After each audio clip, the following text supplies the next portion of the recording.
talking about the age.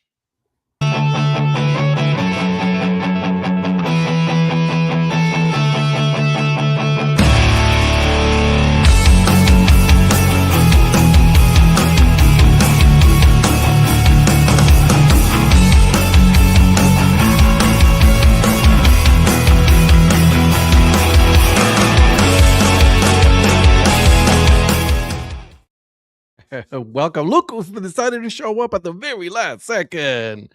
Oh, just all that pop in on you. Oh, okay. I see you. Welcome, some technical. And there he goes again. All right. Welcome, everybody, to the DHC Sports Show. My name is Ed, also known as the Dad Hat, and this show is brought to you by Old Ford Baseball Company, guys. This is like technically we're going to be doing this for the rest of the eternity. Okay, they're great sponsors, they're great people. Go to Old Ford Baseball Company, use code Dad Hat, and you're going to get 15% off your full purchase at checkout. Okay, 15% off. Oh, look at you putting the QR code. I forgot we had it there. So. I know, right? I created the QR code and I totally forgot that we had it there. That's my mistake too. But there it is. If you scan that QR code, guys, you guys can go on and go straight to that website and get yourself some stuff. Okay, code Dad Hat, and you get 15% off of your full purchase. Now, here's the thing. Here's part number 2 of this whole thing. Okay, if you see right there, the little bottom ticker right there, it also says the sticker monthly club subscription. Right, if you use code DHC, you're gonna get it for 50% off. 50. Okay, these stickers are legit good. Okay, I have them all over my bottles. That's where I've been putting them on all my stickers. So make sure you guys go on Old Ford Baseball Company. Logan is doing some great things. I did talk to him a couple of days ago. He is going to be doing some amazing things coming up. He has that travel trailer already set up and everything. That thing is super legit. So go out there, check it out. Okay, guys. So make sure we support people out there who are doing great things for in the baseball community. Small business, man. Support small business. Okay. By the way, Illinois, Tennessee. Did anybody see the score? Yep. Yes. What's Tennessee doing? Figure it out. Yeah. Who knows at this point? So that's like Louisiana earlier. That was a sloppy, boring game, but then they figured it out in the fourth quarter. Speaking of sloppy. Yeah. Speaking of sloppy signal there, Sunshine. What's going on with your signal? I don't know. My good internet's not working. I haven't gotten anything about the internet being out, but my secondary internet that I have, and I normally am on Wi-Fi and it's choppy. I went downstairs and plugged my hardwire into the second modem, so it's not as fast, and so I don't know. It's better than working off the Wi-Fi, but we'll see. Okay. All right. Well, not good. So there's that. I'm sorry. All right, everybody. Let's go around the room. I'm going to start with you, producer. What hat are you wearing tonight? I don't have a beer. Sweet Jesus. What am I doing? Well, go ahead. Tonight's hat is the Lexington Legends batting practice hat from their old iteration of the logo before they got contracted the first time. Mm-hmm. And considering that I have a medical scan tomorrow, I am just drinking water. Sounds like a plan. I like it. Go out there so we don't have any issues with that. I like it. I like it a lot. Mr. Prospector, what you got, my friend? What's up, guys? Good to be back. Sorry, Eric, that I'm back. Anyways, as he's wearing a Zolo's hat, right? I know. I'll let him talk about that. But tonight I am wearing the spring training hat of the Toronto Blue Jays from 2020. I believe this was like the first time that they introduced the dash hat. It was one of the first times that you saw that material. So this is that weird logo with part of the Jays logo in the maple leaf. I actually like that logo. I like it a lot. Yeah, because it's from 2020. It's got the 2020 spring training logo. So it's a spring training hat from 2020. And tonight I am drinking some Gold Peak. Okay. All right. Well, let's go straight down and then go to yeah. Go ahead, Mr. Mayor. Okay. So I'm wearing a Ghost Pirates hat in honor of the ECHL getting back to action tonight with a ratified new CBA. That's I the love lacer this. hat. Yeah, That's the the lacer lacer. hat. I love this. It's got the Ghost Pirates logo on the side. It's a snapback. But yeah, I love the lace logo. And what's really cool is you got the strings inside there. So it's not like it's just stitched. It's actually the ties Right. and everything.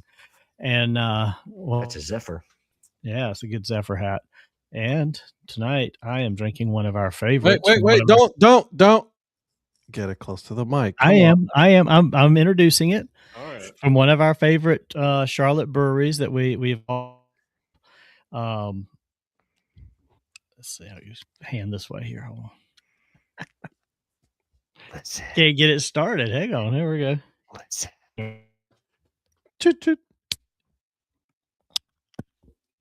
We kind of heard it. Kind of. Wow, that was Kinda. disappointing. Yeah, it kind of sprayed a little bit up here on my microphone. Gee. Happens to the best of us. Happens to us, right in all over his Anyway, face. Yeah, it sure did, didn't it, Eric? Lunchbox Confidential. So all over Donnie's face. Jesus. all Oh, over. man. Sour ale with Man, that went- strawberry, peanut that butter, went and graham that went cracker. everywhere. Eric is trying so hard not to laugh right now. Yeah, he is. He is. I was hoping that was going to get him good. So You got me. got something. Apparently, Good. apparently, he had, apparently he didn't. Apparently, he didn't learn the phrase "say it, don't spray it." So. Yeah. Mike Gurrell. It was a squirter. Oh, my God. Okay. It's not Anyway. even 9:00 yet, boys. All right. Anyway, Lunchbox Confidential from Divine Barrel out of Charlotte. I like it. The I best like one it. they have. Yes, it is. All right, Eric. Talk to us, my friend. So today I have the Solos de Gwinnett hat that Mr. Larson designed. It was a nice Christmas gift from him. So thank you, Mr. Larson. And I have no scans tomorrow, but just water. Okay. All right. Just water. How dare you? Gross. All right. I am wearing yet to be released. This one right here is a Dad Hat from the Fish Sticks. It's not out yet. Not out yet, but it will be out there. I got my hands on it. And the reason why I got my hands on this hat is because our good friend here, Mr. Patrick, sent me a Goombaroos hat. Let me tell you, this thing is amazing. The hat is awesome. I love it.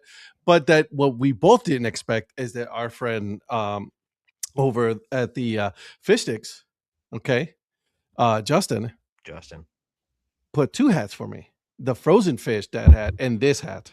Okay, so I was confused on that whole thing. I'm like, wow, Patrick sent you 3? I was like, you must have been a good boy this year. I was a good boy, but no, not that good. Nope. Because you said you thought it was from Justin, and then you're like, well, it's Patrick, but then it's both. It is both. It's actually from both, right? So Nice. the Dad hats were from Justin. And- The Goombaroos hat was from Patrick. I was starting to feel jilted, but I only got one hat. Well, speaking of that, Virgil, watch out. Like literally, watch behind your Virgil, back. watch out. Somebody coming through that door. Somebody might just come through that door and be like, what the? And then, of Yeah. course, I got a bunch of stickers, so I'm all happy with that. Oh, Man, he threw stickers in too. He didn't tell me that. Yeah, so I got this one. But seriously, man, shout out to Justin. That one. He always goes above and beyond because I know how much he loves Ed. So we This one is a Oh, Look at that's that. hologram. Oh, yeah, I like that. that one's cool. I agree with Yeah. Zach. I went to the very final game of their 2023 season. It was a lot of fun. It was a I'm sellout working, crowd. dude. I am so working to go in there this year. So we'll see. This is one of my favorite logos from them. Mhm. Me Man, too. What's That that one thing? is cool.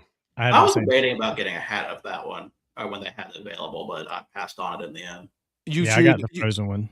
You should. Yeah, if it comes I think they available, still you have should the definitely- frozen one, don't they? I think they do. Oh, do they? I thought they did. Yeah, no, I Maybe think I was. they do. I think I was focused on getting a Seal Slinger's hat first before anything else. When they So was I. So was I. Virgil, Yeah. let's talk. Let's talk. Okay, and guys, I am Cool. drinking tonight Okay. Berry Monkey fruited sour triple from Victory Brewing. Look at that thing. Okay, that's Nice. nice. Very nice. Yeah, so wait, hold on. Hey, Donnie. And See, then it's we like go I'm right over there. It still didn't go anywhere. Wait. Oh, yeah, I didn't do that. Let's see. There it is. Congratulations. Congratulations. All right now. All right, guys. So let's get started. Should we go do a quick update on the playoffs for the fantasy football? Because I'm out already. I've been out. Who else is out? Producer, are you still in? Or are you out? What's going on? Talk to me. Oh, like I'm in 11th. I'm in the 11th place game. I've been. I'm in the 5th place game, but I'm getting beaten by 80. So I have a really good feeling I'm not finishing in 5th place. Yeah. So right now, and I think this is round 2. Okay. I'm looking at here. Round 2. Tom and Justin Kish. Justin Kish is up 138 or 128 to 122.5. So there's that one. And then you have Laces out against Influencer EP. Mr. Influencer going out there and getting that W. Okay, I see you. Not over yet. It's not over. Thanks to Kittle being a last minute scratch that killed me. Yep. There you go. The problem is week 17. The problem is week 17. Last minute scratch. I knew about that since Sunday morning. They were still talking like he was going to play. Yikes. He didn't pay attention to his lineup. That's awkward. No, but it didn't say he was out. Listen, I'm gonna bat for Eric here. If that had been Eric, he would have gotten out and gone in Tongas. He had a big game. He did. He had a huge game. But I'm saying touchdown and some other. You would have. I'm surprised. I had Loveland on my bench. Tongas. I had Loveland on my bench who was playing against the 49ers. Great. I had a lot of people on my bench that also scored high. So and I didn't play Krosky Merritt this week at running back, and he sat there with 20-something points as well. Sounds like a lot of excuses. Bro, Chris Rodriguez was out. But isn't that how it always goes in fantasy football? You're like, all right, he's not gonna, and then just turns out to do great things. Yeah, that's how it always goes. Well, I thought for sure that what's his face with New England. Henderson. Trevion Henderson against the Jets was going to go off, but no, he did not. Was it Ramondre Stevenson instead? I don't think they had much of a running game. I mean, they were up so much they didn't really do a whole lot. Drake May was just throwing dimes, man. So he was throwing dimes. All right. And by the way, just a quick update: the new era 5950 Fish Sticks Frozen Edition is available on the website. That is good to know. They also have some amazing Christmas sweaters, ugly sweaters. Holy moly. Those are nice. So, have you seen that red and gray Gumbaroos fitted hat? I want to get that. That's like top of my list. I really like that one. Dude, they do. I didn't think I was going to be like, I was like, yeah, I need that. I was like, I need that hat. And that Gumbaroos, I got the black one. Man, that's such a nice, that logo is so nice and so crisp. Well, I think that some sizes are available just depending on which size you need in certain colors, but he's kind of in between stock because he's got pre-order on some of them, and then he still has some left from the season in other sizes. So it's just a matter of Justin will be, he was really quick to check for me, so I'm sure he would do that for anybody. Yeah. You ain't lying about those ugly sweaters. Right? Those are nice. They are absolute legit nice sweaters. I like them a lot. So, by the way, I got to do a quick update for you guys, and this is probably for the new year. Okay. The TikTok app for going live is available now on Mac, which means that we might be able to, we're looking at going in the new year, going live on TikTok as well. So just what we wanted, Donnie doing TikTok dances for the DHC Sports Show. Does that mean that Donnie's gonna be doing weird things? Most certainly. Okay. Most certainly. So he just stay tuned for that. He's going to be doing some of those. Why did you have to say that? Why did you have to say that? We just lost 2 viewers when you did that. And there it is. Exactly. Thanks a lot, Donnie. Thanks a lot, buddy. But anyways, I just wanted to give you guys that update just because I'm very very excited for that and what's going to happen in the future. So I was super excited to see that we have that available. So want to put that out there. Okay. Did anything happen this weekend as far as sports is related? No. Not a whole lot. Hold on. We gotta do something else first, real quick. Oh, that's right. That's right. I'm sorry. I apologize, Mr. Producer. Take over. But before we do the picks from last week, we got to get one in pretty quick right now because that game starts at 8:00. Okay. Give us the picks. So we have the 1 minute. We have the Valero Alamo Bowl. We have USC versus TCU. USC's a 6.5-point favorite, over under 55.5. USC at 69.8%. All right. Let's make And if you guys excuse me, I'll have to see who I picked in my bowl challenge. Yeah. Does it matter at this point? Yeah, I was gonna say I don't know that I want to follow my picks from the bowl, from the bowl picks. Well, listen, I'm working on my worst the first right now. I'm in last place. So. Yeah, Virgil's on an 8-0 heater right now. So after going 1-9 to start. And really, for me, I don't have to win, but Donnie has to lose. He's been how's he been getting all these right? Just that good. You're not. Well, no. Well, here's what I don't understand. Coin flip. Since when does factoring in like the flights to bowl locations actually mattering now? You know, like the wind chill factor, and then the tailwinds and the headwinds. I adjusted for that very reason my pick of Coastal Carolina going to Louisiana to play Louisiana Tech. No, I just figured Louisiana Tech, and I was feeling bad about switching that pick until the fourth quarter. Really quick, I'm sorry, I apologize. Zach, update is it is Pacific Northwest. We have 3 teams that we're looking at right now. Okay. We're doing the Rainiers, the Fish Sticks, and most likely the Seattle Mariners. It is going to be either the early on in August or mid-August, just so that way we can get an opportunity for everybody to come, and join us over there. Also, the weather is a whole lot nicer during that time up there, so there's not going to be that much rain. And so that's the update on the CBM. We were trying to do mid-July, but unfortunately, the vast majority of us are not going to be able to make it. Also, it is my wife's birthday, so that can't happen either. And then you guys are traveling as well. Eric, I know you have the Wichita game. The Around the Clock is over there as well at the end of July. So I want to make sure that everybody has an opportunity to make it. To the CBM meetup. So it'll be sometime either the beginning of August or into mid-August. So that's the latest update. Is Virgil, you're going to Wichita too, right? Yes. Okay. As far as I'm concerned, I'm not. That's pretty much going to be.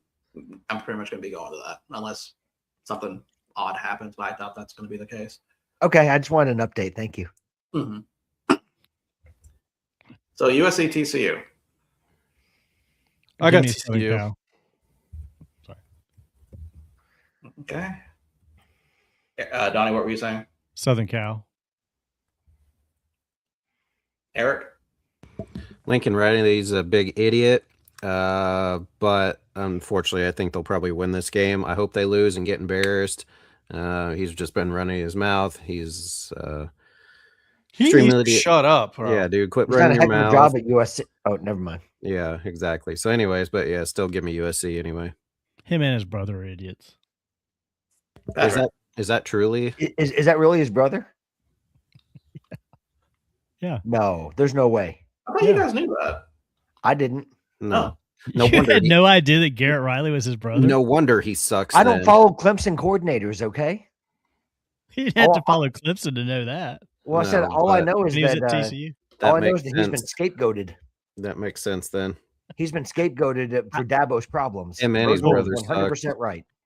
Well, I mean, the only thing Lincoln Riley probably is good at is knowing that his brother's a sucky offensive coordinator because he wouldn't have hired him for his own.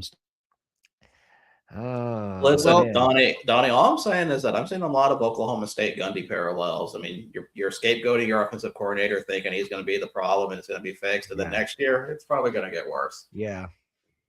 Listen, I can't wait to see that. Listen, people named Randy, they reflect. People named Robert, they reflect. Dabo deflects. Wow. Okay. All right. Okay. It's going to be a cold take when you kind of come around, and that's not the case anymore. I'm going to say that's going to be a sizzling hot take. Man, well, listen. Right now, someone will clip it. Don't worry. So if you get a chance, you'll get a chance to make me eat my lunch. But until that happens, before we continue, by the way, Lincoln Riley needs to shut up about this whole Notre Dame thing.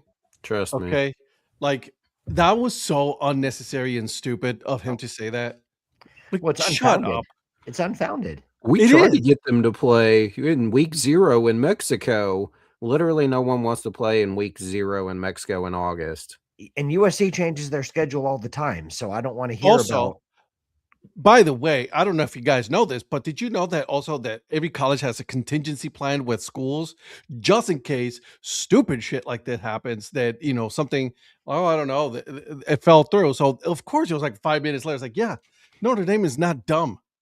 They've already upgraded the schedule by getting rid of them and adding BYU in their place. That's actually a much better yeah. Right now that gives BYU you a much stronger strength of schedule. Yeah, right now BYU is better than SC. At times they wouldn't have been, but right now they are. Right now, and everybody's like, "Oh, you want to start it up in 2031 again?" He's going to be gone in like 2 years because he sucks. What I love is the ESPN college football commercial that's been running this entire since that. Well, they didn't know this was going to happen, but since that happened with the two girls with Notre Dame walk into the bar, people are around there. I mean, the 2 Southern Cal girls walk in, and all the Notre Dame people around. That is hilarious to me. Zach, that might happen sooner than you think. No, 0% chance that happens. And what's the point of that? How'd that work out for BYU joining a conference and making the playoffs?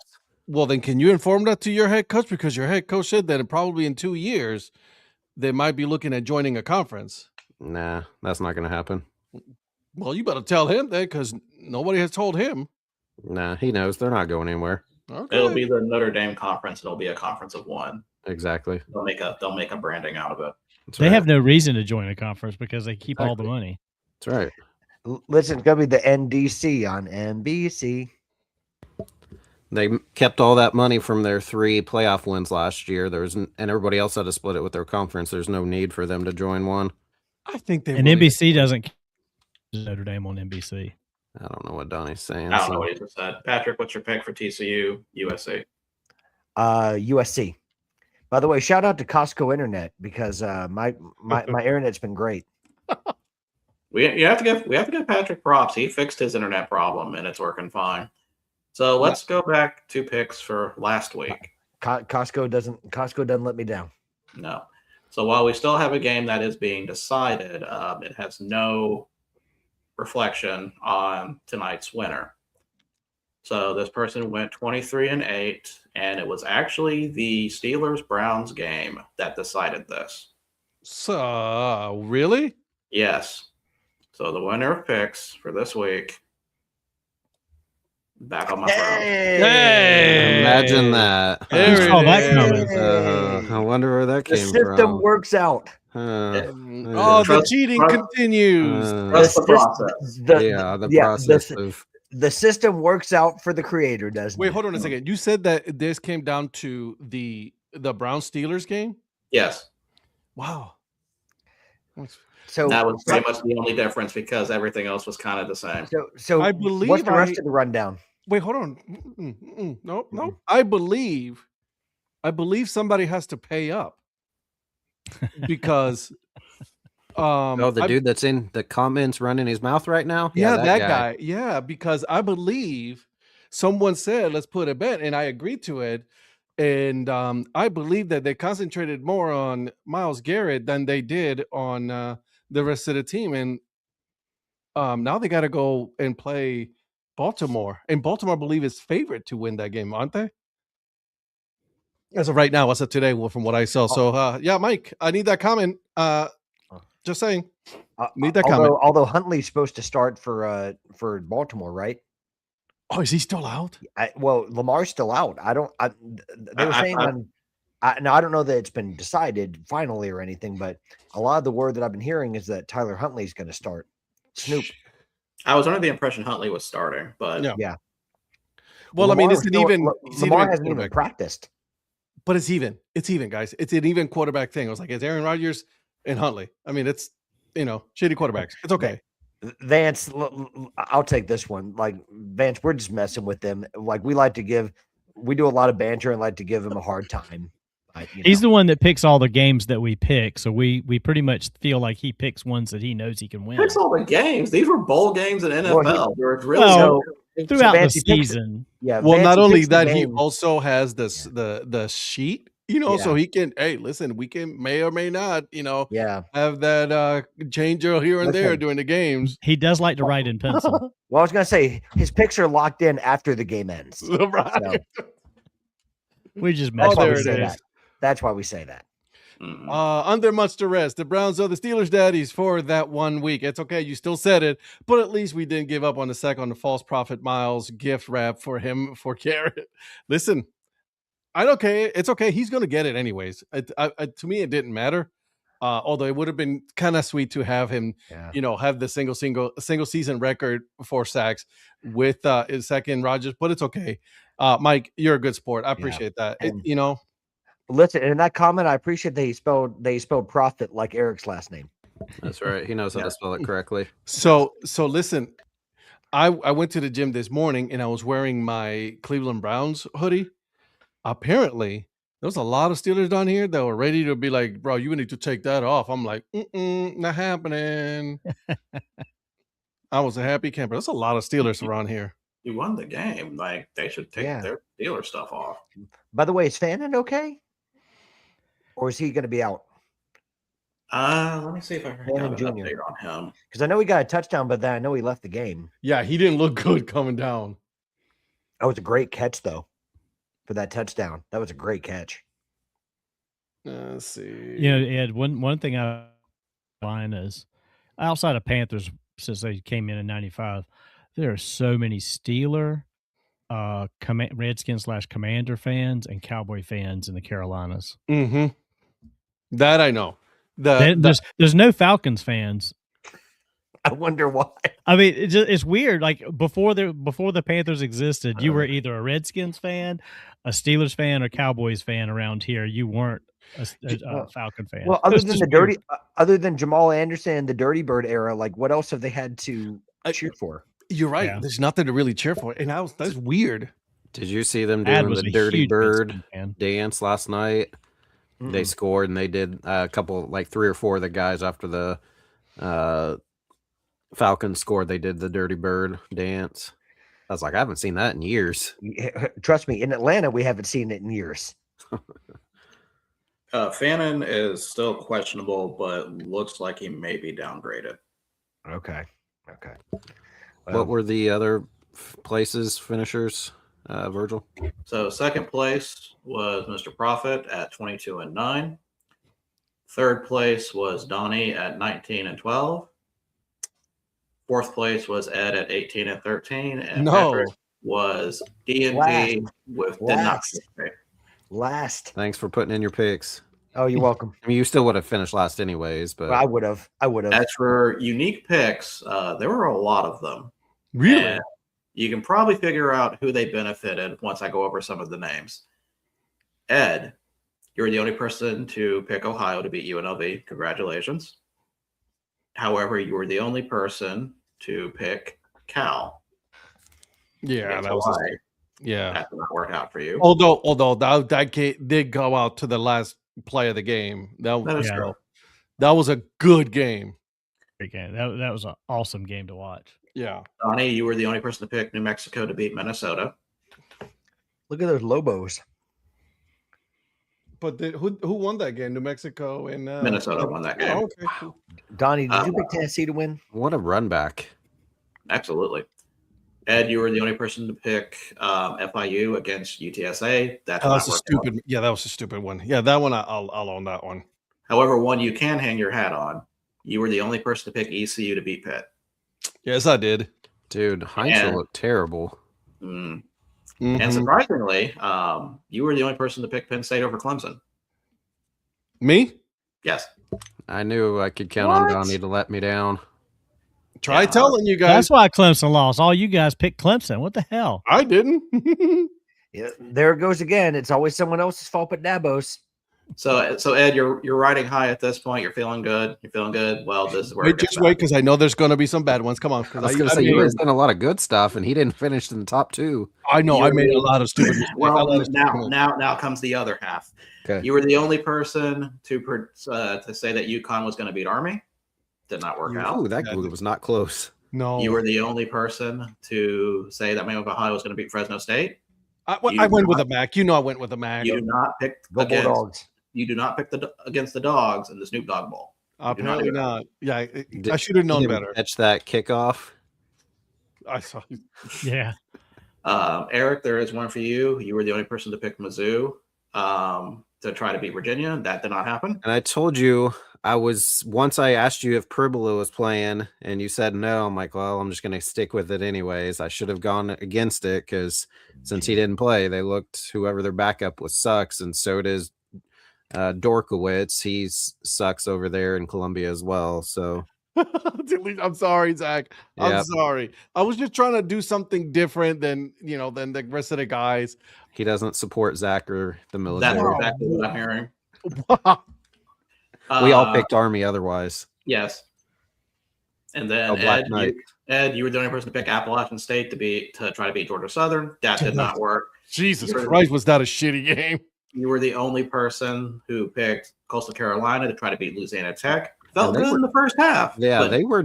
I watched that game, and they were leading most of the game, and kind of.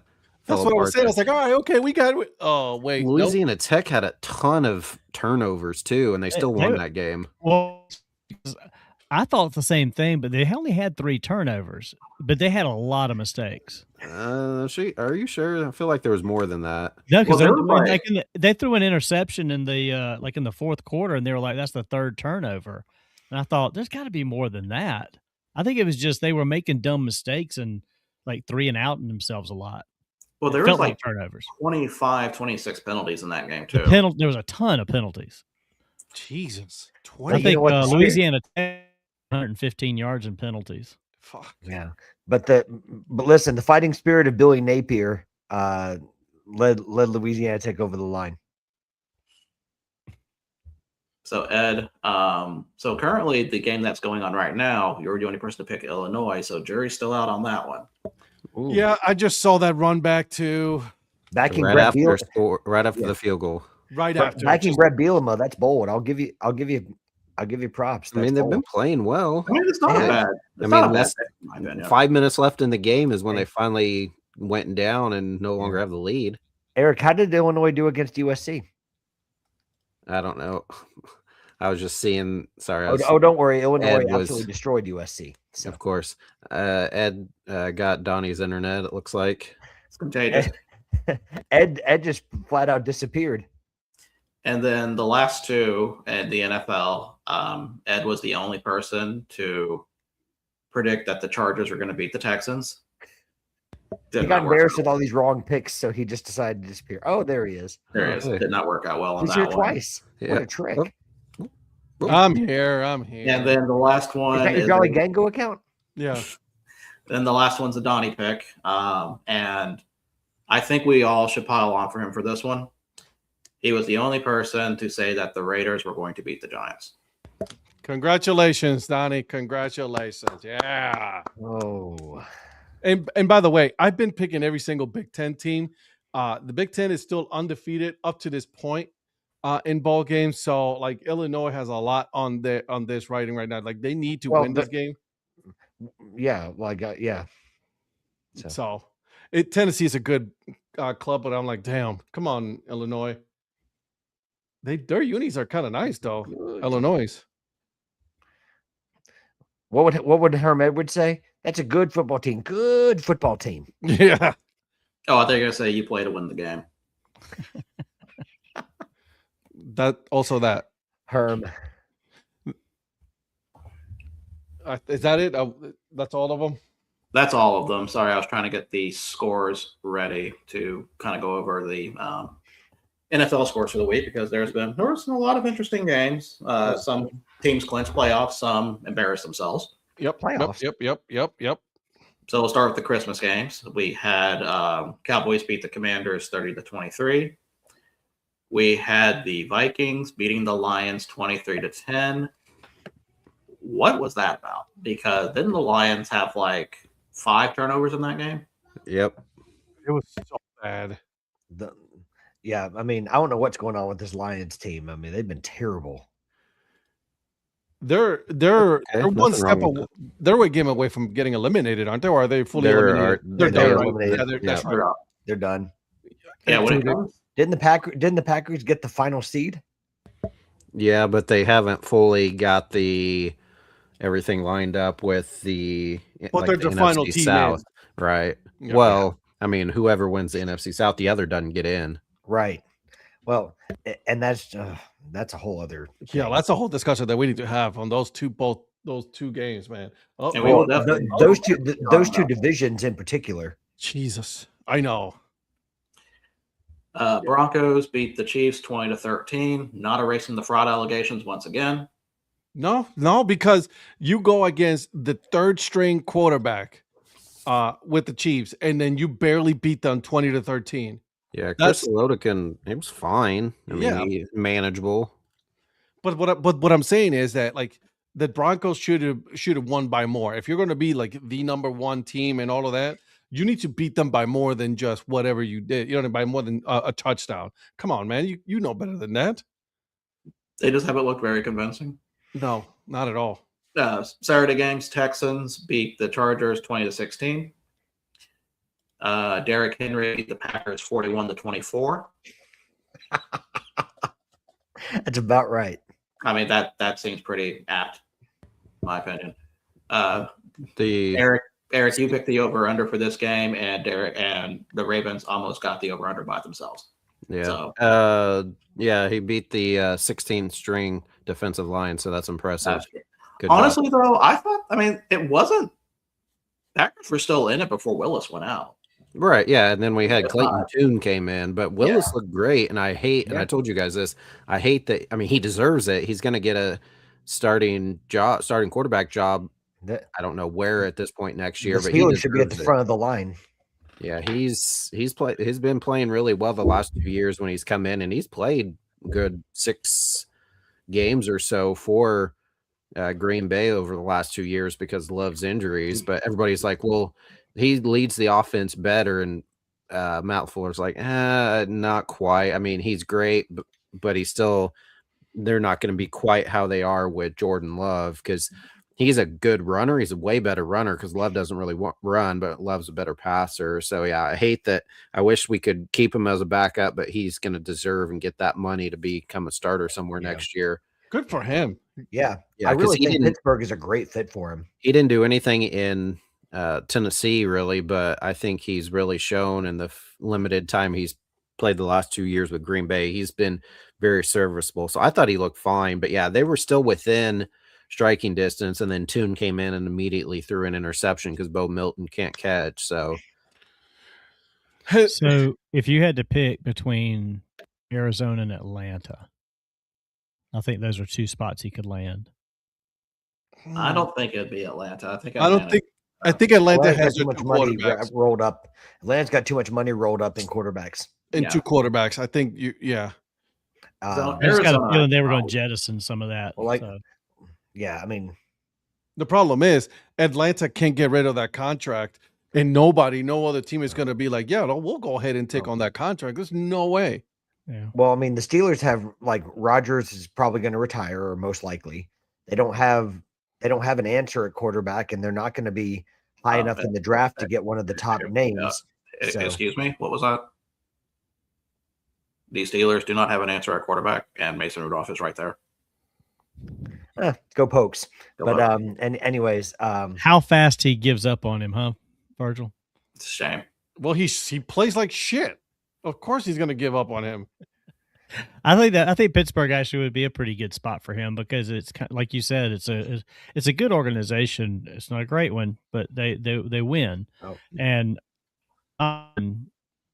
Willis could probably be. I mean, hell, he'd be a hell of a lot better than Justin Fields or Russell Wilson, any of the other guys they brought in. So I'm going to call you DJ Mayer now. That's your new name. okay. Patrick, finish your thought. No, I just think that for a guy that's set up to get a nice contract like Malik Willis will, I think that Pittsburgh is an ideal situation for him because he at least has a chance to win. I mean, he's got DK Metcalf over there, and if they get some people healthy and they kind of get, I like Warren at running back. I think it's a chance to be a decent offense, but I don't know what they have cap room wise. I mean, they've already got some people locked up to big contracts, so I don't know what they can offer him, but I don't know what Mike thinks about that, but I got two questions because are we sure that Aaron Rodgers wants to retire right now? No, but I don't see him back in Pittsburgh next year, though. I wouldn't put Rodgers coming back. I mean, can you beat a Wilson? Can you beat a Willis Rudolph connection? I'm just thinking that I think Rodgers said that he was happy in Pittsburgh. They liked him in Pittsburgh. He was liking everything, and I think he might be. Honestly, I think he's coming back one more year, in my opinion. Okay.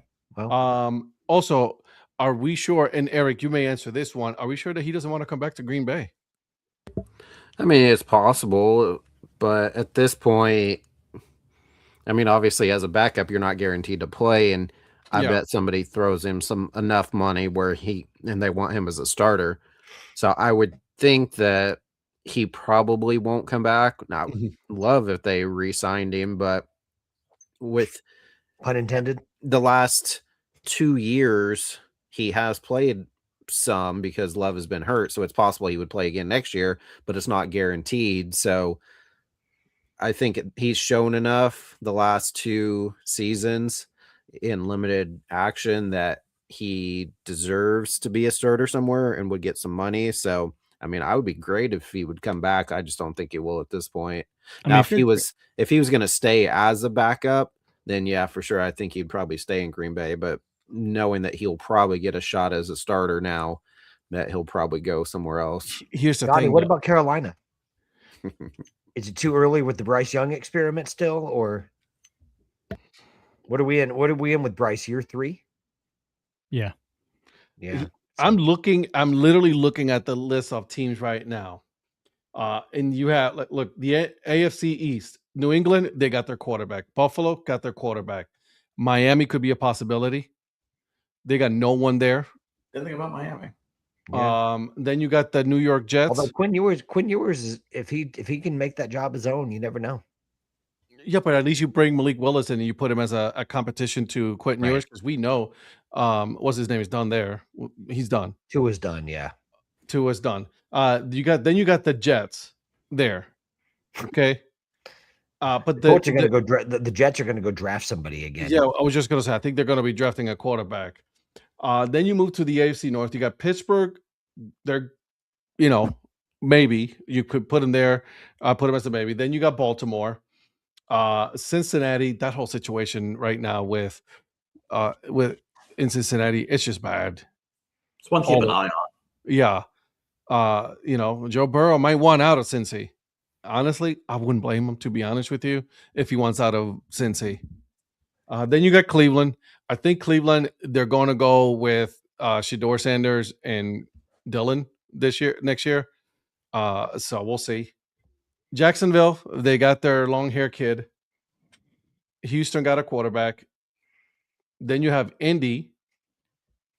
I think Indy got their quarterback. I think Indy's going to try to re-sign Daniel Jones, although that there is a risk with that because of the injury that he had. But I think they're going to re-sign him, and they should. I think they should, yeah. Yeah, I think they should too. And listen, I like what Riley Leonard has done in his short time. I mean, they could have done a whole lot worse than Riley Leonard. I'll be honest with you. How things have changed with him with Daniels. You know what I mean? Yeah. Tennessee is a hot mess, but they got their quarterback. Well, remember what their quarterback said about them. True story. We asked. Mhm. Then you Where's got Paul? well, I mean, he wasn't lying though. Let's be honest. No, that's one of the greatest lines of the season. I love how fresh and like brief and honest it is. Right. Then you have the Denver Broncos. I think they got Bo Nix already there. The Chargers, they're good. The Kansas City Chiefs, Kansas City Royals, the Chiefs, they got their quarterback in Pat Mahomes. Then you got the Las Vegas Raiders. They're going to be drafting a quarterback. I think Mendoza. Yeah, if Mendoza comes out. I'm Mendoza. I'm like, nah, bro. I agree with your brother. By the way, Eric, I'm like, if I'm Mendoza, I'm like, go back. I'm going back to. That's what Indiana. my brother's like. Mendoza, run away as far as you can. Although that wouldn't be a bad. Seriously, Yep. that wouldn't be. You knew who they were going to hand the ball to. Yep. He said. I mean, that could be a spot for Willis potentially. Good. Mhm. Then you because if you drop the kid, you sit him down, you let him develop, you let him learn, and then you go from there. All right. Then moving on to the NFC East, Philadelphia, Dallas, and Washington. They're good. New York Giants, they got Jackson Dart. I think right now he's there. I would think they're going to stick with Dart. Right. Then you have Chicago, Green Bay, Minnesota, and Detroit. I think all those teams have a starting quarterback. They're not going to go anywhere. Minnesota? Except for Minnesota. Maybe. JJ is not. He sucks. What version of JJ are you going to get week to week? That's the problem. Because he'll have 2 weeks where he's absolutely terrible, but then he'll have 2 weeks where it's like, okay, I mean, is he finally learning? Then he can't hit her. Then he can't hit a receiver again. Phil, I 100% agree with you there. Some of these teams need to draft new ownership. All right, so we got 2 more divisions here: Carolina, Tampa, Atlanta, and New Orleans. New Orleans. I think Shuck has the job. job. Yeah. Atlanta, I think, is too invested in Penix at this point. Penix and what's his name? Kirk Cousins. They got too much money invested there. Mm-hmm. So Tampa Bay, I kind of have a question about because Baker's kind of showing Old Baker, and but he's got that contract though. But that's the thing. Years. Yeah, but I mean, I'm looking at kind of their collapse during the season. Well, they've got a lot of injuries too, though. You got to remember that their offensive line got injured, the wide receivers got injured, so they didn't really. Even Bucky was injured as well, so he, you know what I mean. But the wide receivers and all them came back, and they're still not playing. Yeah. They're still terrible. I say that Baker Mayfield has earned himself at the very least another year with Tampa, because there's so many injuries. It's just you couldn't, I think one problem could be the change at coordinator because Liam Cohen left to go to Jacksonville. That's true. And so I could see a change at offensive coordinator if Baker can't jive with the guy they've got there now. And he's had this is his 3rd coordinator in 3 seasons because you had Dave Canales first that went to Carolina. Then you had Liam Cohen who went to Jacksonville. So he's on his 3rd quarter in 3 seasons. So it's hard to build continuity, and I don't love being a Baker apologist. That's Ed's job, but that's my job. Because that's your guy. But it is tough to have 3 different coordinators in 3 seasons. Yeah. Listen, Baker is Brett Favre 2.0. He's going to get you some great plays, and he's also going to get you some stupid plays, some stupid mistakes that he makes, throwing interceptions and things like that. So that's who Baker is. You're going to live and die with him. You have to understand who Baker is, and I think they do. But I wouldn't put it all on him this year. Honestly, I think too many injuries really got in the way of the Tampa Bay Buccaneers winning the division. They should have won the division handily. No one wants to win that division. No, that's the other team right there, the Carolina Panthers, right? I don't think this kid it's up to the job of being a starting quarterback. So is it up to Andy Dalton to lead them to the promised land? Nope. I think they need to get rid of Andy Dalton. He's Andy Dalton. What a legend. Right. So, okay. So last division, NFC West. You have Seattle, San Francisco, and the Rams. I think they all got quarterbacks. They're good to go there. You know what I mean? Seattle is the number 1 seed over there in that division. Then you got San Francisco, and then the Rams. So they're good. And like Eric, you said, I think it was the one you said it, or I can't remember who said it. Arizona. No, Patrick, you said it. Arizona was a good landing spot. Oh, no, Donnie said that. Yeah. Donnie. Malik Willis. I think that's the one opportunity there for him. Really good opportunity. Yeah, because I think it's pretty much said without being said. Murray's not going to be bad. He's not going to be a next year. Where he's going to go, that could be another question. Maybe he ends up going to the Raiders. But how much does he still got left on his contract? Take a look. You know what I mean? Kyler Murray. Isn't he past all the guarantees on his contract at this point, and that's why they're going to try to let him walk? I thought he had already. He's on a 5-year contract, and that was a 2022. But I thought all the guarantees were front loaded. Trying to see, because I know that's how a lot of the QBs do it. It's like they'll get like a front end bonus, but then they'll be in the first few years of the contract. Yes, a lot. Yeah. Here's the guarantees. Guarantee 2024. So there is a guarantee for 2026. Okay. But like I said, most of them have already passed. Okay. They're trying to get rid of. They're going to get rid of him. Honestly, they should. They really should. When does the new Madden come out?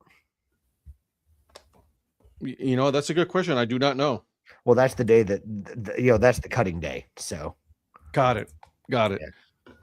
I mean, keep looking at Eric, and man, that hat is so damn legit, dude. Thank you. Yeah, I don't know who designed that hat, but man, whoever designed that hat, kudos to that person. Oh man, that underbrim is legit. And then the new era is the same color, right? The logo on the new era is the same color as the underbrim. It's more of a pink. It's a slightly different shade. No, it is. It's the same one. It's the same color. It's supposed to be. Yeah. It looks different to me. Does it? Well, sometimes with the stitching versus like what you do with the UV, it doesn't come out exactly the same. So but it's the same. It's the same Pantone color. I was really hoping Eric was going to get an argument with the person who designed the hat that the hat wasn't what he's saying it was. Oh God, that would have been good. That would have been good. That would have been good. That would have been peak profit. Oh, it would have been, but nope. There he goes. Just kept his mouth shut. Up and offsides. They just gave these guys a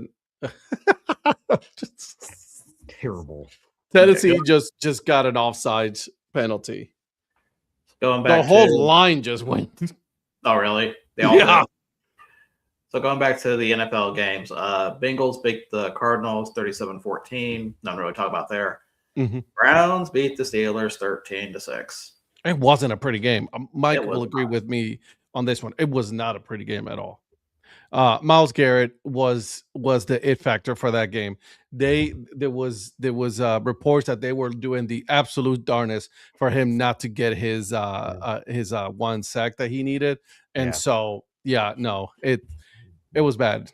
It was all bad. You would think they would care more about making the playoffs than if Garrett got a sack. Playoffs, because they would have clinched if they won.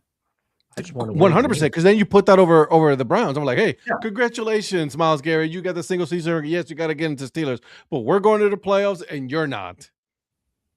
You know what I'm saying? And so I don't get that, man. I really don't. And there's the first down.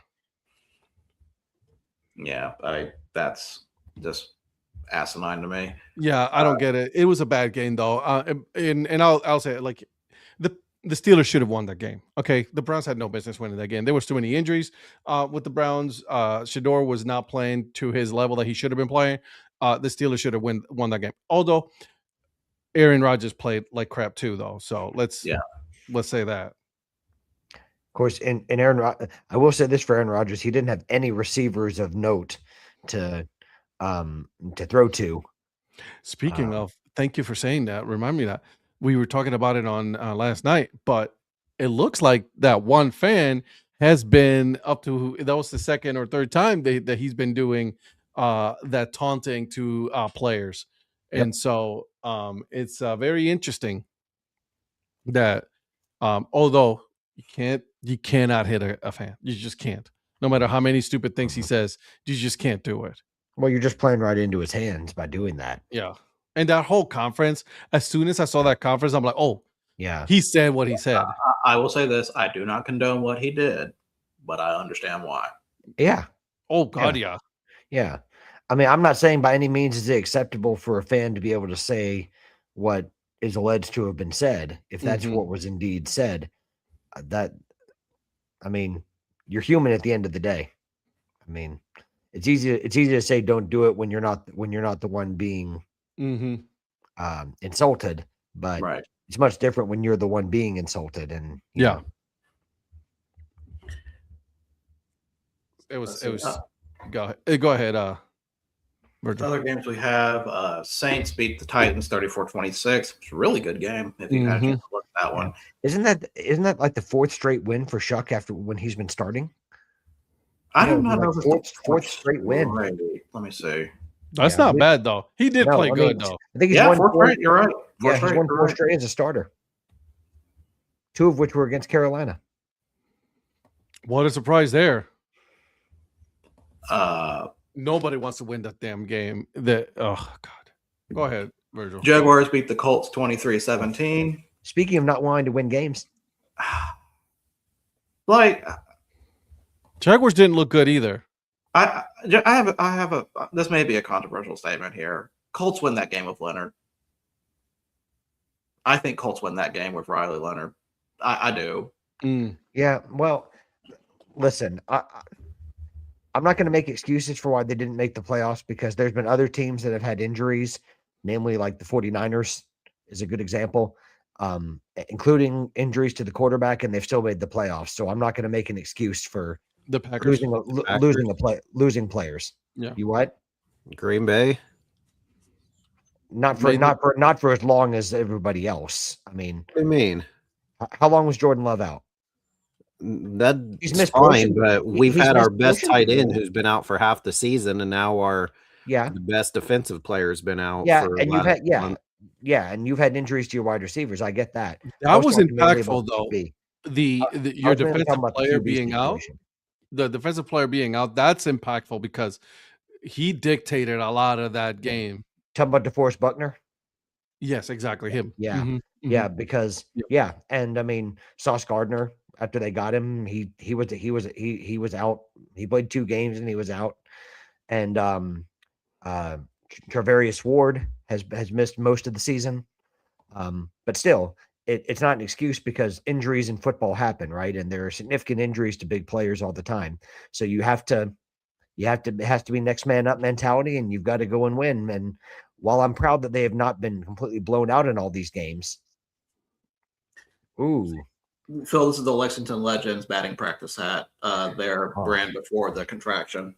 Man, I'm glad that you clarified that because I was afraid that was their alternate identity, the Lexington Goats. No. Oh, sorry. That's just your nickname because you're the GOAT. I'm sorry. Not from Lexington, though. Okay. My bad. I get that easily confused because of the man wearing the hat. But I understand. Yeah. Samantha, you hear that? Anyways. So I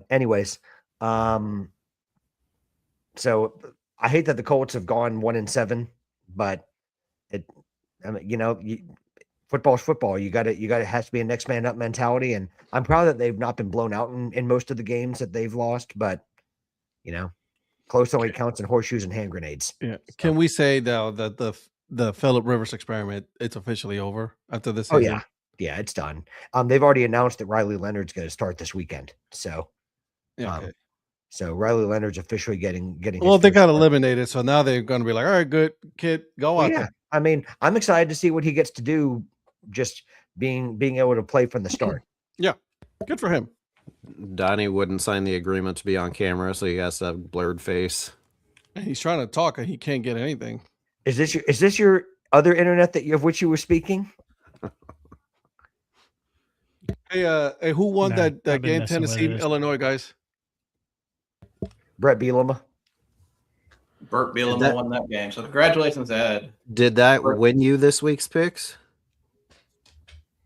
No, that's from this week. Let me see. Where does that bring you? Actually, Ed, congratulations. You are no longer fourth. You are now tied for third. Congratulations to Ed. This wasn't for this coming week. This was for this past week. For the past week. Yeah. Yeah. I was going to say, I finished in last comfortably. We already knew that, Michael. Yes, 100%. Mike, Virgil's not going to put with you talking about the Securities and Exchange Commission that way, okay?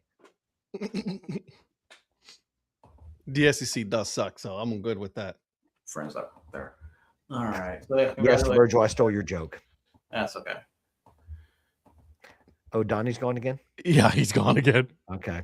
I think his internet is But bad. by the way, thank you, Costco. Anyways, yeah.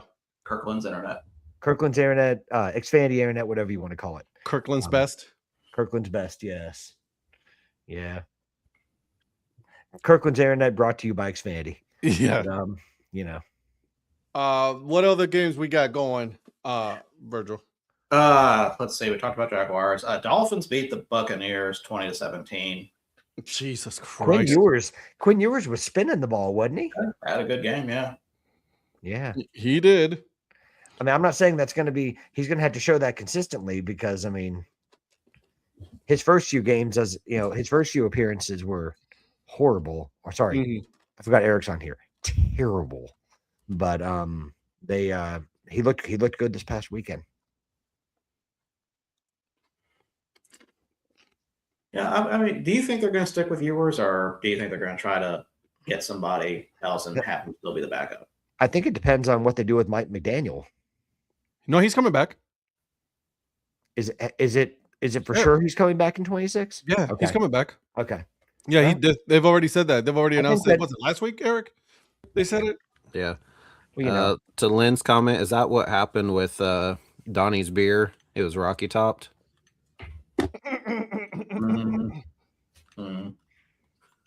Virgil's like, I'm keeping my mouth shut.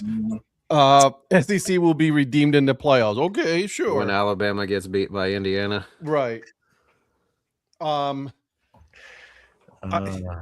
think honestly, Virgil, I think if I'm Miami, the first thing first is get rid of Tua.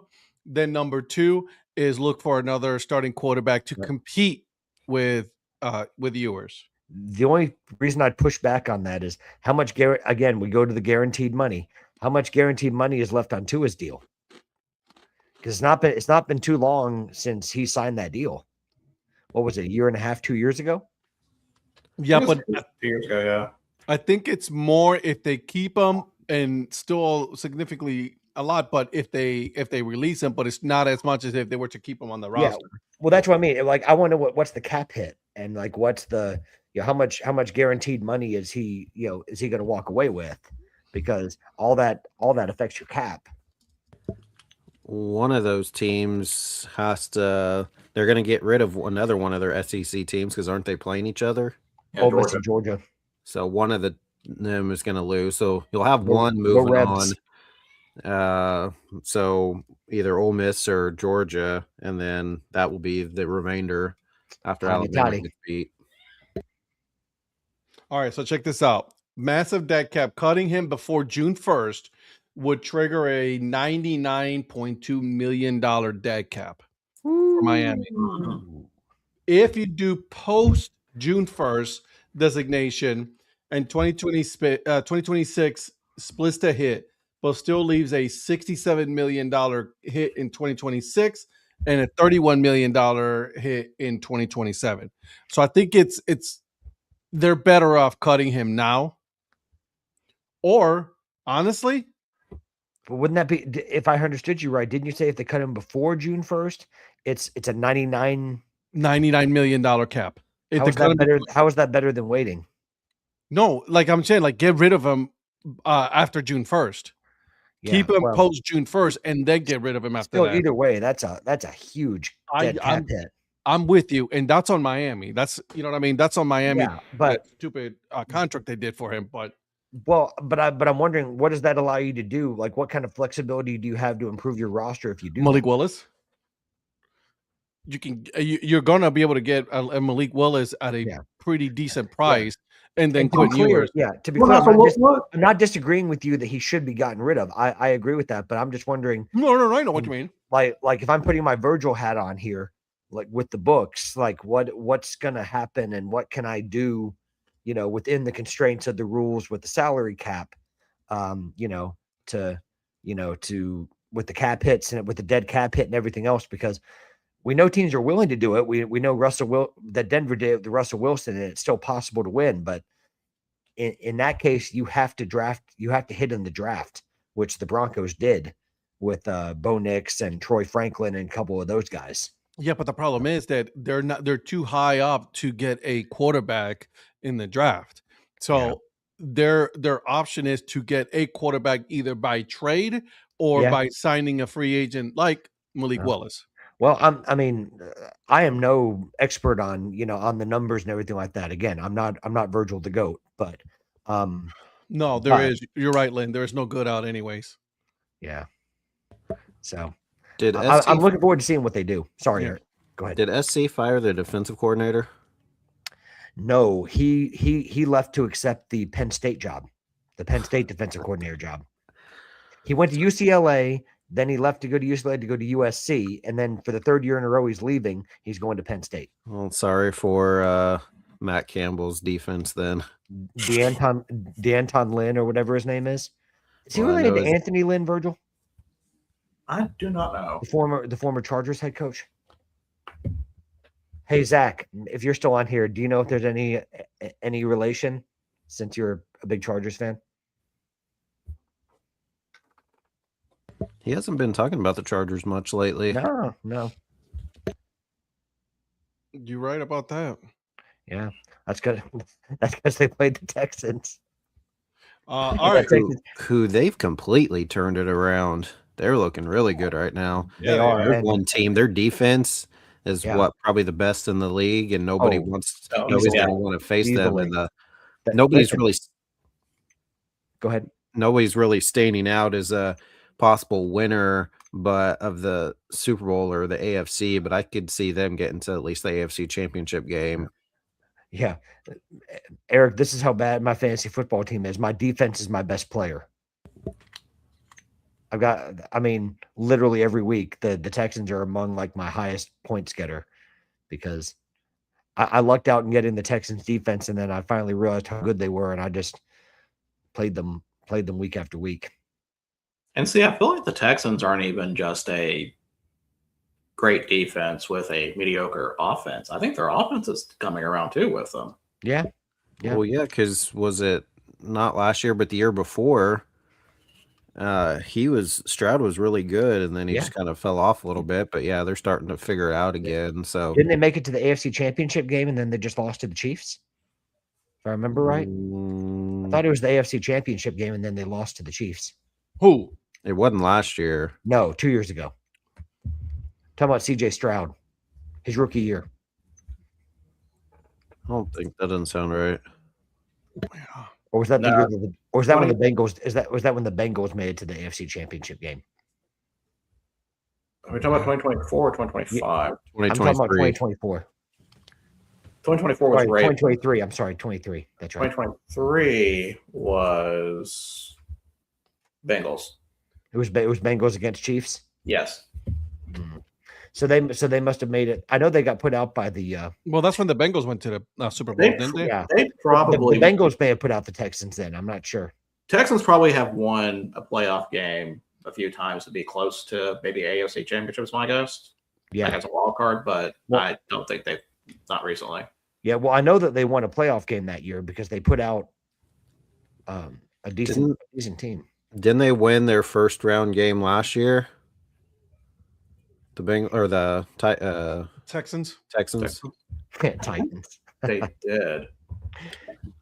And guess who was there at that game? Let me guess. You? No, not me. I think I know the answer. Yeah. She met Arian Foster. Oh. Okay. I'm with you now. Whatever happened to him? He retired. When did he retire? Because I cannot for the life of me remember. It's been a while. It's been a while. There were some NFL guys that were.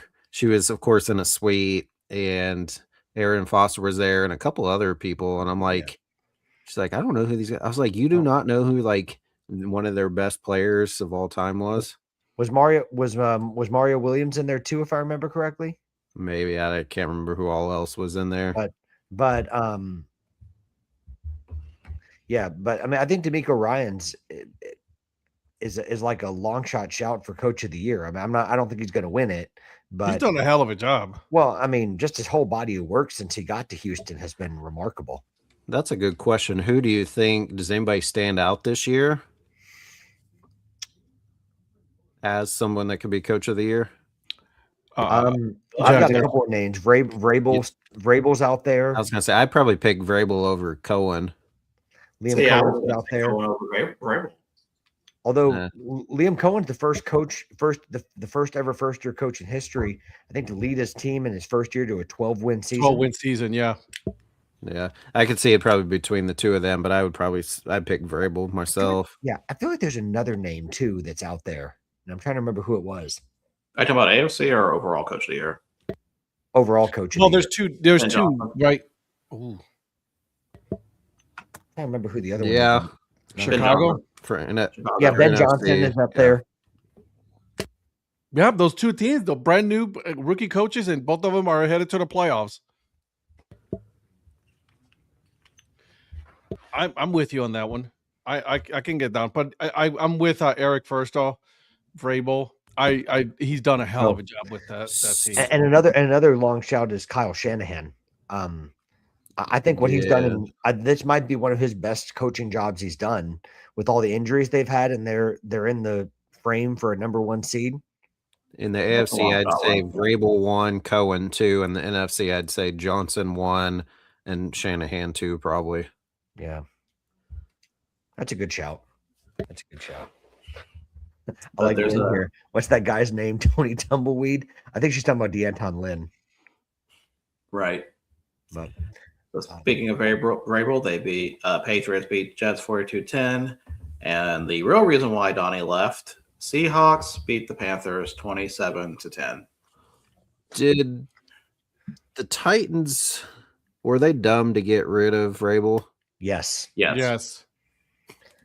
Resounding yes. Yeah. Yes. Listen. Yes. Yes. That is a team at one point had Malik Willis, AJ Brown, Derrick Henry. That's right. I think I saw somebody tweet that the other day. You're forgetting about the biggest piece of them all.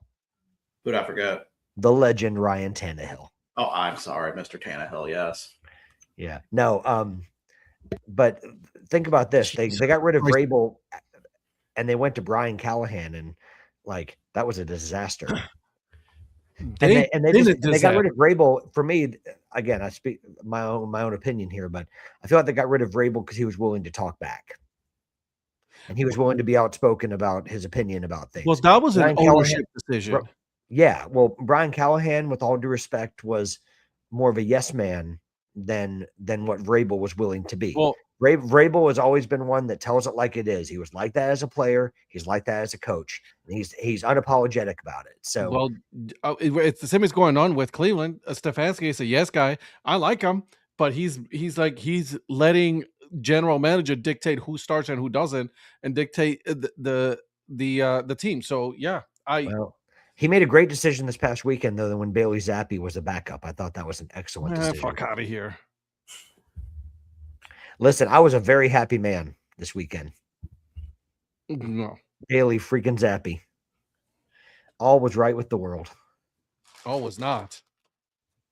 He led them to victory from the sideline. He was excellent. I'm sure he did. Oh, just in time to talk about Seahawks and Carolina Panthers. Why does he look so angry? Because we're about to talk about Seahawks and Carolina Panthers. This is the moment where yesterday. He's not happy. He looks so dejected. Tune in yesterday morning to hear about that game. I absolutely cannot stand when shit don't work like it's supposed to, or people don't do like they're supposed to, and it just irritates the hell out of me. No. I'll do better. I promise. The funny thing was, I wasn't sure if that was about his internet or the Carolina Panthers. Right. Take it where you want, or Patrick. No, I'm just kidding. I'll do better. I promise. Oh my gosh, this internet stuff is killing me. It's frustrating. By the as way, hell. I'm getting breaking news. Zach Charbonnet has scored another touchdown. How many points have you scored this week, bro? How many points have you scored this week? I don't have Charbonnet. I have the other Seahawks. Oh, you have the other one. You have the other guy. I have the other guy. Yeah. By the way, Donnie's dad joke was decent this week on Breakfast Takes. I gotta say, I will give him that was a good joke. That was a great one, and I acknowledged it in the comments. I was actually really nice to Donnie in the comments this week. It was beautiful. Donnie getting mad at his internet, isn't that like Ed getting mad at his insurance or Virgil getting mad at his spreadsheets or something? Well, so this is what I did. I went down there and I got my equipment out and I checked to make sure the signal coming to the house is not the problem, and it's not. So either my modem's gone bad and I'm gonna have to go to Ripple and get a new modem, or something else is going on because it's not picking up a connection. But I have a neg 10 coming in, which is a perfect one gigabyte signal. So. Yeah, exactly what he exactly. Said, okay? See, you don't understand that, but it is a perfect signal for high speed internet, and it's just dying at the modem. Have you? Hey, I'm gonna do a Best Buy thing. Have you reset your modem, sir? 3 times, unplugged, button, everything. Did you have a bad storm that caused the wavelengths to not go, to the waves to not reach your modem, sir? A hard reset. I unplugged the fiber connection going to the modem. I've unplugged the power cord. So I don't have another modem, Phil. Did you blow on it and stick it back? Blow on the cartridge? Oh my gosh, I'd love doing that. Did you clean Me too, dude? Oh my god, that was so fun. Yeah, Mike, can you help a rich guy out, please? So listen, Darla was like, Darla's looking at a new car for her, right? We need to get her a new car. And she goes, I was like, hey, have you looked at the Genesis? I'm like, the Sega Genesis? Of course I've looked at the Sega Genesis. I want a Sega Genesis. Love Sega Genesis. Sega. Yeah, right? Sega. And she goes like, not that. I was like, oh, then no, I haven't. Sega. I know, right? So, I used to love Sonic, man. Wonder if she'll be like the lady I saw on a video scrolling earlier today.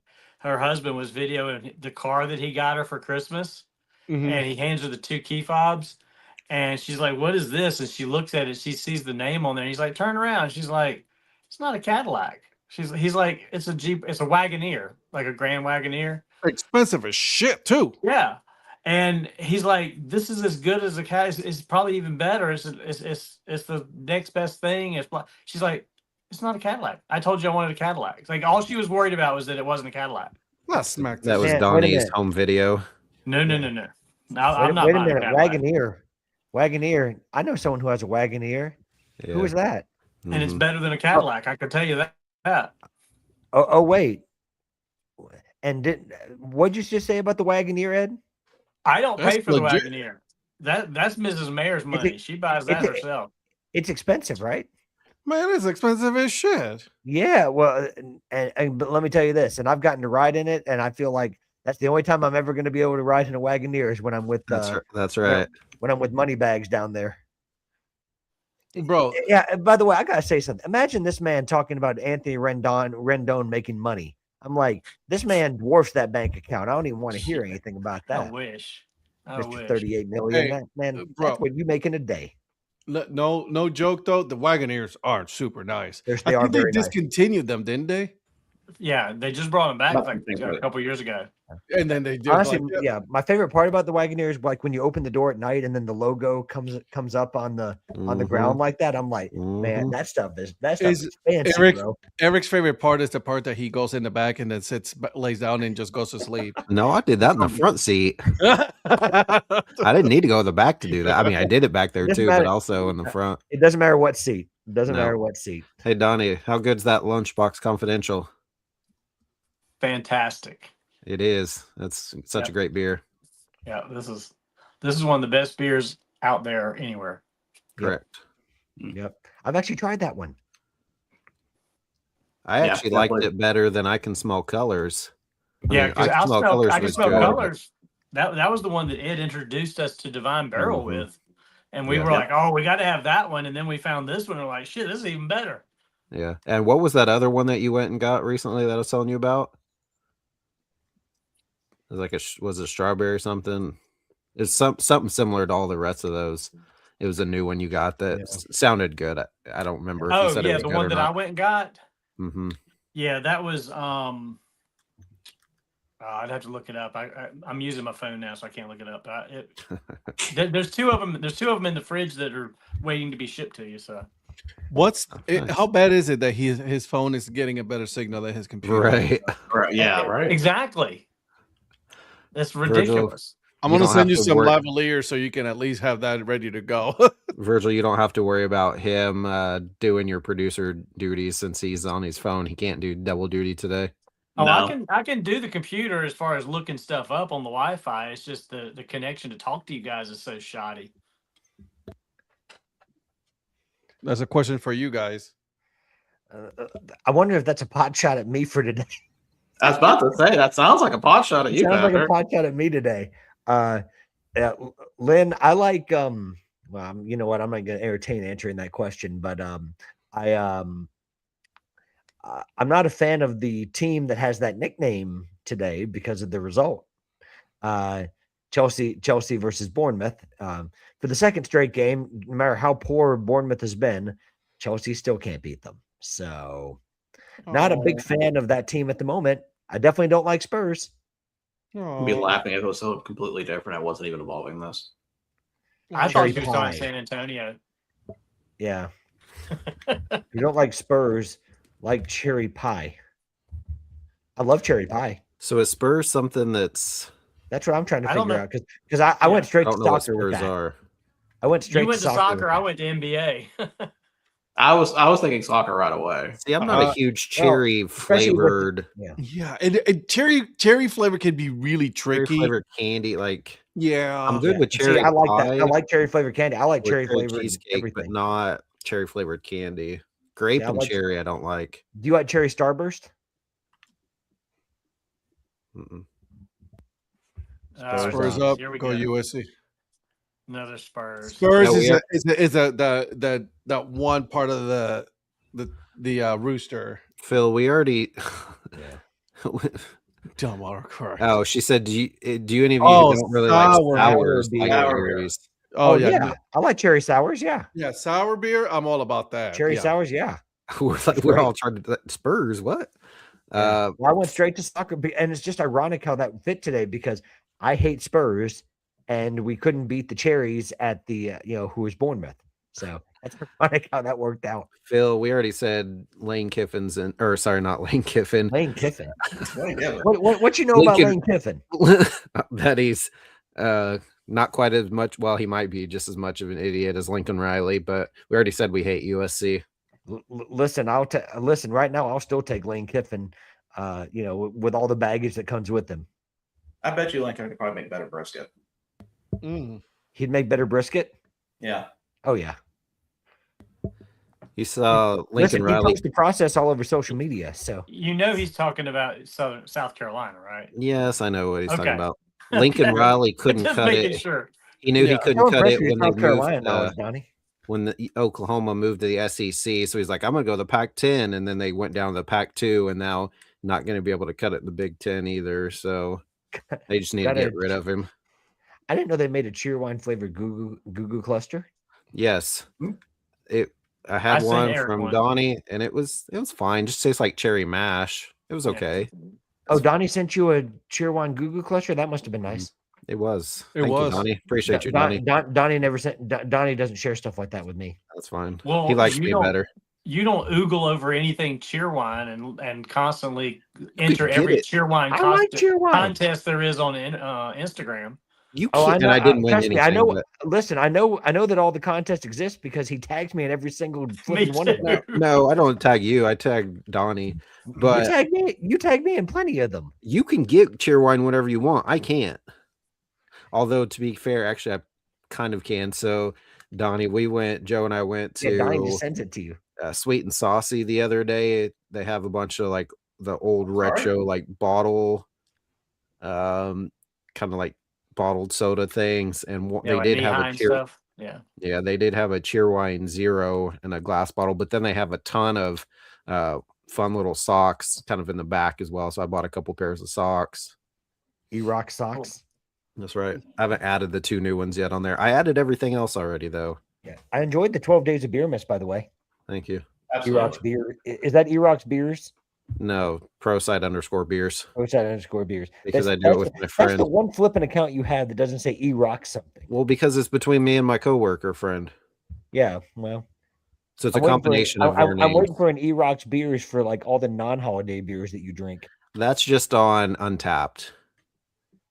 No, you're going to start like a 400,000th Instagram account and do E-Rock's beers. That's Never a mind, good we thought. need to- I should do that. We need to friend each other on Untapped because I don't think we're friends on there. We should do Donnie and I are. If I pass through Wichita next summer, I'll bring some cheer wine. And Virgil Love and it. I are. Cheerwine tastes like shit. Let's I go, like Phil. cheer wine. After all that, he's like, I guess I'm gonna have to add Cheerwine to the bracket now. Maybe it'll be a bubble thing. No, I don't really give a shit about it. Since Either way. Since Virgil's moving to Wichita in 2026, or at least coming here a few different times, 2025. what's some good? 25 the fucking more So days, he's man. moving tomorrow. Yeah, Tomorrow. right. Because there was a Tomorrow. last day. You got one Tomorrow, day he left. ain't waiting until no 26. Whatever's unique to, maybe you can bring some Milos or something. Well, we can get the tea here, but whatever you have unique to Alabama, maybe you can bring something here. Well, I mean, I can always bring that white barbecue sauce again. Can There you you go. guys create a group on Untapped? I don't know. I don't know. That's a good question. Virgil, What's you should bring you him the wonder? Alabama Slam. The what? The Alabama Slam. I'm not going to react to that one. Bob Holly. Oh, that's right. Do you remember the original name for that? Do I want to know it? No, you don't. It was terrible. I'll text it to you later. Okay. That's what I'm For glad I you- asked before you said it. Hey Patrick, when you said he was going to be moving in 2025, and he's like, "That's tomorrow." First thing that popped in my head is Will Ferrell from Wedding Crashers. I thought Virgil's going to lean back and go, "Hey Ma, get the van, go to Wichita."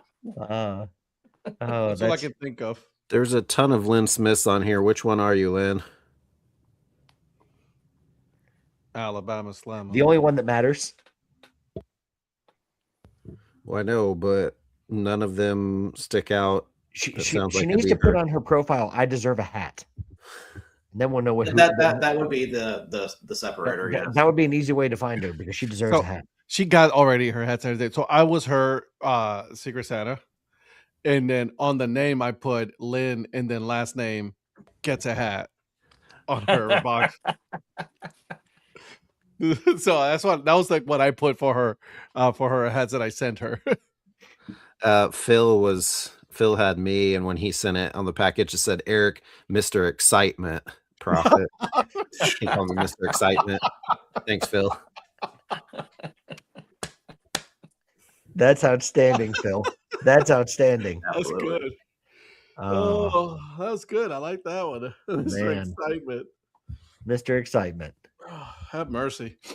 Have mercy. All right, now that we've gone enough off the rails, Virgil, rails back in. Come on now. Let's go. All right. So Giants beat the Raiders 34-10. We're still going through football scores. I didn't really talk about that. I don't even know why I even bothered at this point. Eagles beat the Bills 13-12. Any thoughts on this game? Should the Bills gone for 2? I Yeah. don't have a problem with it. I say yeah. I didn't mind That's that. Yeah, Ed and I were talking about this. Yeah, I thought the way they were playing, they weren't playing that well, and they had the momentum. So I thought it was normally you don't at home, but they had that momentum where if they had, been playing decent, but we're still down, but they just were not playing well at all. So I thought at that point they probably should have. Now he missed the wide open receiver, but They would have gotten it too. He's left, yeah, but Listen, I'm not trying to be Eric here, but would you rather put the ball in the hands of Josh Allen or a kicker? Josh Allen. Considering that your All day kicker already long. missed one. All day long. right. Well, You that's what? why they had to. That's why they were down and not trying for an extra point to go up because they had already missed the first extra point. Right. But even if he hadn't, like, are you going to put it in the hands of arguably the best quarterback in the league, or are you going to put it to a kicker? Maybe he could have done more where he could have possibly did somehow a quarterback keeper. Something know. different. I mean, the play was Yeah. okay. It's just he didn't He missed him. unfortunately It was just execute it. yeah, so- yeah, exactly. Honestly, and I agree like with everything that Eric said. Like they weren't playing good at all this whole game, and then it was like in the fourth quarter when they actually just had some momentum and they had the team, you know, on the ropes. I honestly, I would have done the same thing. I was like, yeah, go for it, absolutely. And they had it going.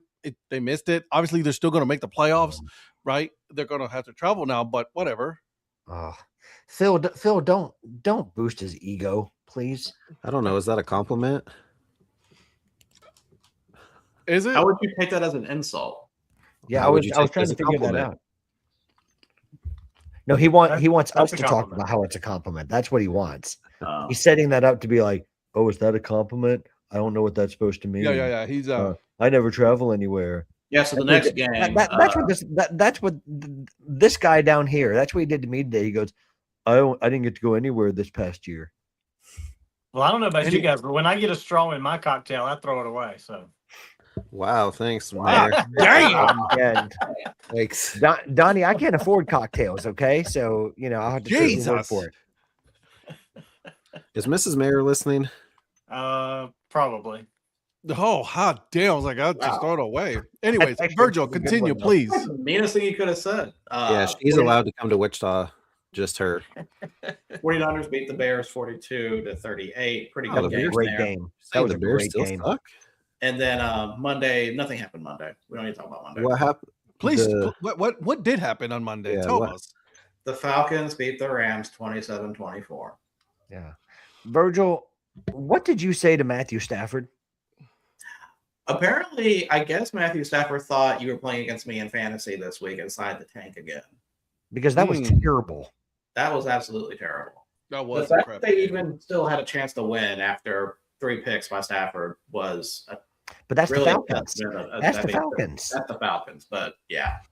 The Falcons was not completed the pleased. first. The Falcons completed the first leg of their NFC South parlay.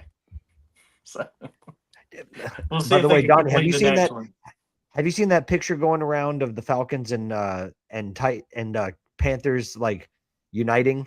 Like have you seen that picture going around with like the Falcons logo outlined in Carolina blue, or sorry, Charlotte Yeah, blue? I think I saw that earlier today.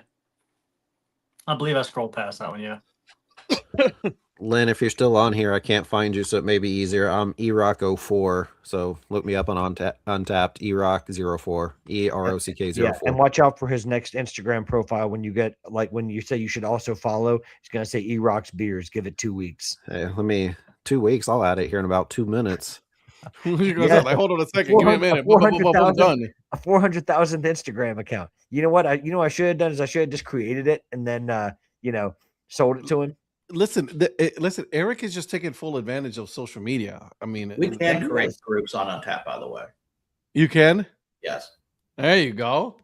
Now I get to see, if we do that, we can see all of the all you guys, mostly Donnie, but see what you guys drink. Lynn, I 100% agree that the Falcons' red helmets were so much better than the ones that they have. Do they list the high end stuff that Donnie drinks on Untapped? I think you have to do a verification of income before Okay. they get that side. Fair enough. Donnie rates everything like a 5. I was like, bro, you got to No. be more. You got to say more along the lines of, these beers are terrible. I do that all the time. Well, He that's rates I don't. it. I Yeah, don't drink because bad beers. 1 star is terrible, and that's your line. And 5 stars. I don't is drink bad fantastic. That's beers his line. because I know exactly what I'm drinking. No, Yeah. I can guarantee you every single one of those IPAs are a 0.5 or less. Well, 5 stars must be fantastic because that's his line. Hey, Virgil, where we at? So we just finished talking about all the NFL games from this week. Man, facts. So Facts. Well said, Phil. what is Well that? said.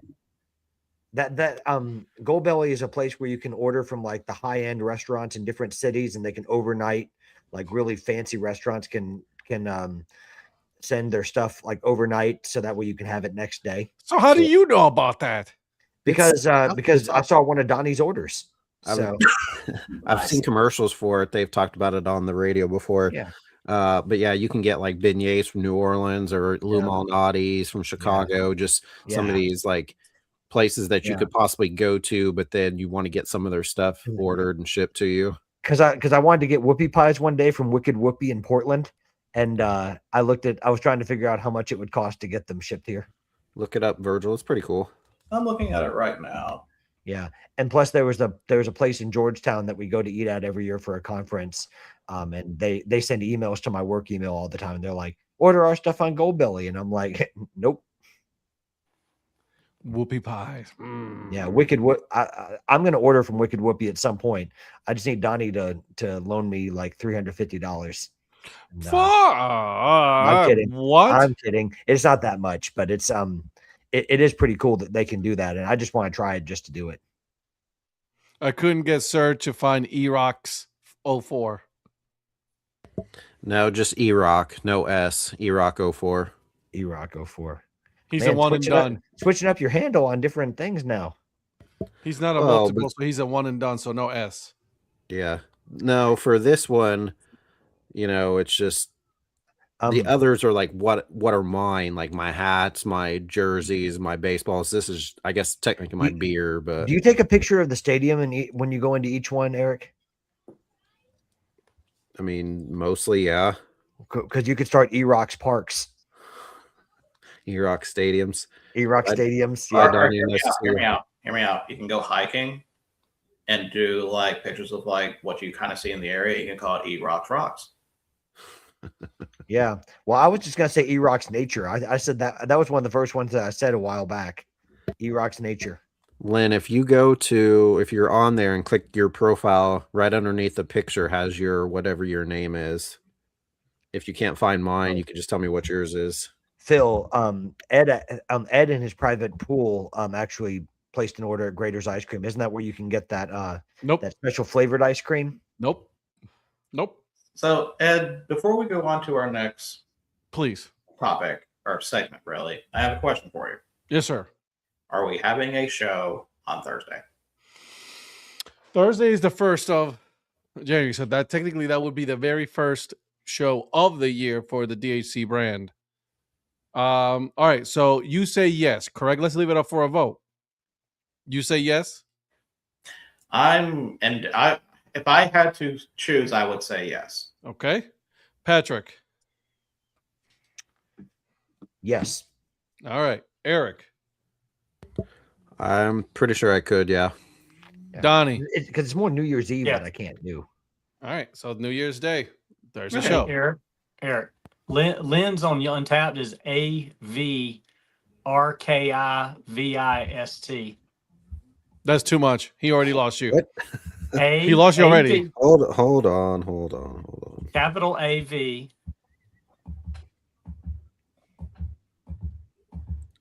Why can't we make it anything normal? It's archivist because she works for the archives. It's AVRKIVIST. She found you, Eric. You don't have to type all that. Okay. Eric, I'm just trying to help. Yeah, I know I'm you just are. trying to make love connection here. Okay? Love connection. 2 and 2. 2 and 2. If you know, you know. Oh, God. All right, Virgil. What we got next? We got to talk about some of these bowl games. We will talk about some of the bowl games, but the reason why I asked is because now we don't have to do like 3,000 picks. Touche. Now we can actually just do the picks for Wednesday and all that, so that helps with that. But I want to go over to college basketball for a minute. Ooh. Oh, man. Because this is something that I thought about talking about yesterday, but I really wanted Prophet's opinion on this since he's really probably the big college basketball fan out of any of us. Baylor has announced the signing of James and Johnny. I probably said that wrong, or Enajai, whatever. Who was the 31st overall pick in the 2023 NBA draft. He never played an NBA game. He was selected by the Pistons, had his rights with Charlotte and New York Knicks. He has been playing with EuroLeague, and then he was been in the G League before committing to Baylor. Now, you can call this a loophole. You can say this is legal, whatever. That's okay. A lot of coaches have been kind of up in arms about this. I really kind of have a problem with this because I just don't. It doesn't feel right. I mean, just because you can do it doesn't mean you should do it. I guess in a way, but also the fact that it was Baylor doing this kind of tracks. So, what do you guys think about this? Well, did you see what the NCAA president said this afternoon? I did not see that because I'm pretty sure they were too busy beating down a D3 track and field star at the time.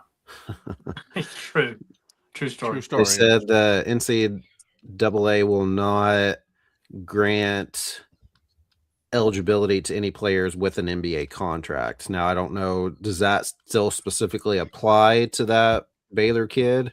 It doesn't. Well, because can't you be drafted and still only get a G League contract? Yes, that's right. Sorry, G League's different contract. Sorry, my bad. Yeah, that's where the loophole is. Well, I was going to say, so, but like, would that fly if it was a two-way contract? Because they also have two-way contracts in the NBA. The problem with the wording is the NCAA created their own loophole by saying NBA contract rather than saying professional contract. If they that's on the NCAA. They're idiots, right? If they would have just said professional contract, that eliminates anybody at any level professionally and from Europe, and it's a done deal. Terrible. And take your chances in the courts, But that's the problem. They don't want by them saying NBA contract, they don't want to alienate all of the European players. That's the NCAA trying to save face. Well, because it says he played the last 5 years in the Euro League. So what is he, Donnie's age? Like, why are we gonna have these old grandpas playing? No, careful. I wouldn't say anything about the Euro Leagues because that's how St. Mary's gets their teams pretty much. So I mean, apparently that's been going back for years with the Euro League. So the Euro League's getting better too. But have any of those guys been drafted in the NBA first round? But that's what I was saying. That's why they're not saying professional contracts, because that's how they can get away with Euro League play. Because they have plenty of players they're playing with, in the Euro Leagues, then come over here and play in college. Virgil, forgive my ignorance, but didn't Wemby play in the Euro League?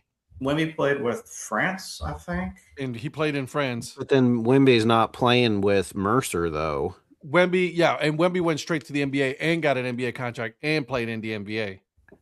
That was for you, Virgil. You're still man. But you're welcome. I think, in my opinion, it's either if you do with going to Europe and then going to college. I don't know where the line is on that. But yeah, I think it's almost all too. This is really a new territory here. Yeah, the system is broken. Can we just say that the system is broken in college? Eric, I brought this up yesterday. Football. I brought this up yesterday on the show, and Virgil said, "I don't care what you think. I need to hear what Eric has to say." So, well, how is that something like that? I mean, that's basically what he said. Well, because yesterday I thought you guys would have Donnie on that show, but instead you had some bald, dark, and handsome guy on there. I was like, that's not Donnie. That's the better looking version of me. Extremely way better looking version of you. I was going to be driving so many back roads that were the horrible signal. I wasn't even going to try. So what's that difference than right now? Walked right into that one. Yeah, it's like your internet never caught up with you. How come this hasn't been a huge thing until now, then, if that's something that could have taken place or could have happened? Yeah. My guess is because... Or why is it like it's a huge, big thing now, like all of a sudden? I think it's because this is really the first time where... Because like if someone has a G League contract and comes back into college, it's because they were never drafted. This guy was drafted. They can offer money now. Okay, no, hold on a second. It's Time an out. NIL Wait. thing. To me, it is. Yeah, but hold on a second. Yes, he got drafted, but he never played. He never signed a professional contract. That's the whole deal. He never signed an NBA. Yeah, he signed a G League, but he never signed an NBA contract. So listen, whether they like it or not, and I know Tom Izzo is one of the guys who's having a aneurysm over this. So wasn't the rule that if you had nobody had an agent to enter the draft, you were pretty much out? Yeah, That's the NFL. I thought it was. I think it was No, anybody. it was for anybody, and that's why I was thinking this was kind of a bigger deal, because when I talk about undrafted players, they may not necessarily have an agent. But didn't the agent thing change with NIL though? And see, that's where it probably did, and I probably never. Well, and here's the thing, Eric, you were talking about what Charlie Baker, the NCAA president, came out and said today. My understanding from Scott Drew at Baylor was that the NCAA already ratified that this was eligible. So there's not a whole lot to talk about, really. I mean, he's eligible to play from what the NCAA's ruling was on this individual player. That's why they used the word NBA contract. Right. Also, he's 21. This kid is 21 years old. This is a huge semantics battle. And if it's been available before, the only reason that nobody would come play from the G League or the Euro League and go to college is because they weren't getting paid. Now they can get paid. Can't wait Dabo to use this in football. So, I mean, it is what it is. I mean, these guys, and this just like all you're hearing now is these mid-season guys. Like, mid-season pickup. There was never a freaking mid-season pickup in college basketball until we started paying players. NIL is killing college the way we know it, or have known it. But again, also the coaches have been taking advantage of it, especially Calipari, which, by the way, needs to shut the fuck up, because you've been taking advantage of all of these loopholes, and all of a sudden, because it's not going your way, you don't like it that other people are doing it. So Calipari is probably the last person. The last person that needs to be talking about this. He is the last person to be talking about that. Listen, just like the players he used to recruit at Kentucky, that press conference needs to be one and done. Well, and just like in NFL, I mean, Bill Belichick was the king of exploiting the NFL rules. I'm proud of it. I don't care if you don't like it. I didn't like it. I saw the judgment. He didn't like it when other teams caught up to him, or other teams discovered rules that he didn't, which was very rare that somebody would discover something he didn't already know about. The problem is Calipari is no longer relevant.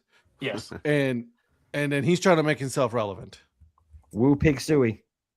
So, listen, guys, whether we like it or not, it doesn't matter. At the end of the day, it is within the rules.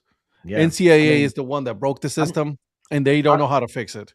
I mean, I'm not mad at Scott Drew for going after it. I mean, if it's something he's allowed to do and he's trying to make his team better. He's also trying to win, guys. He's trying to win. Yeah.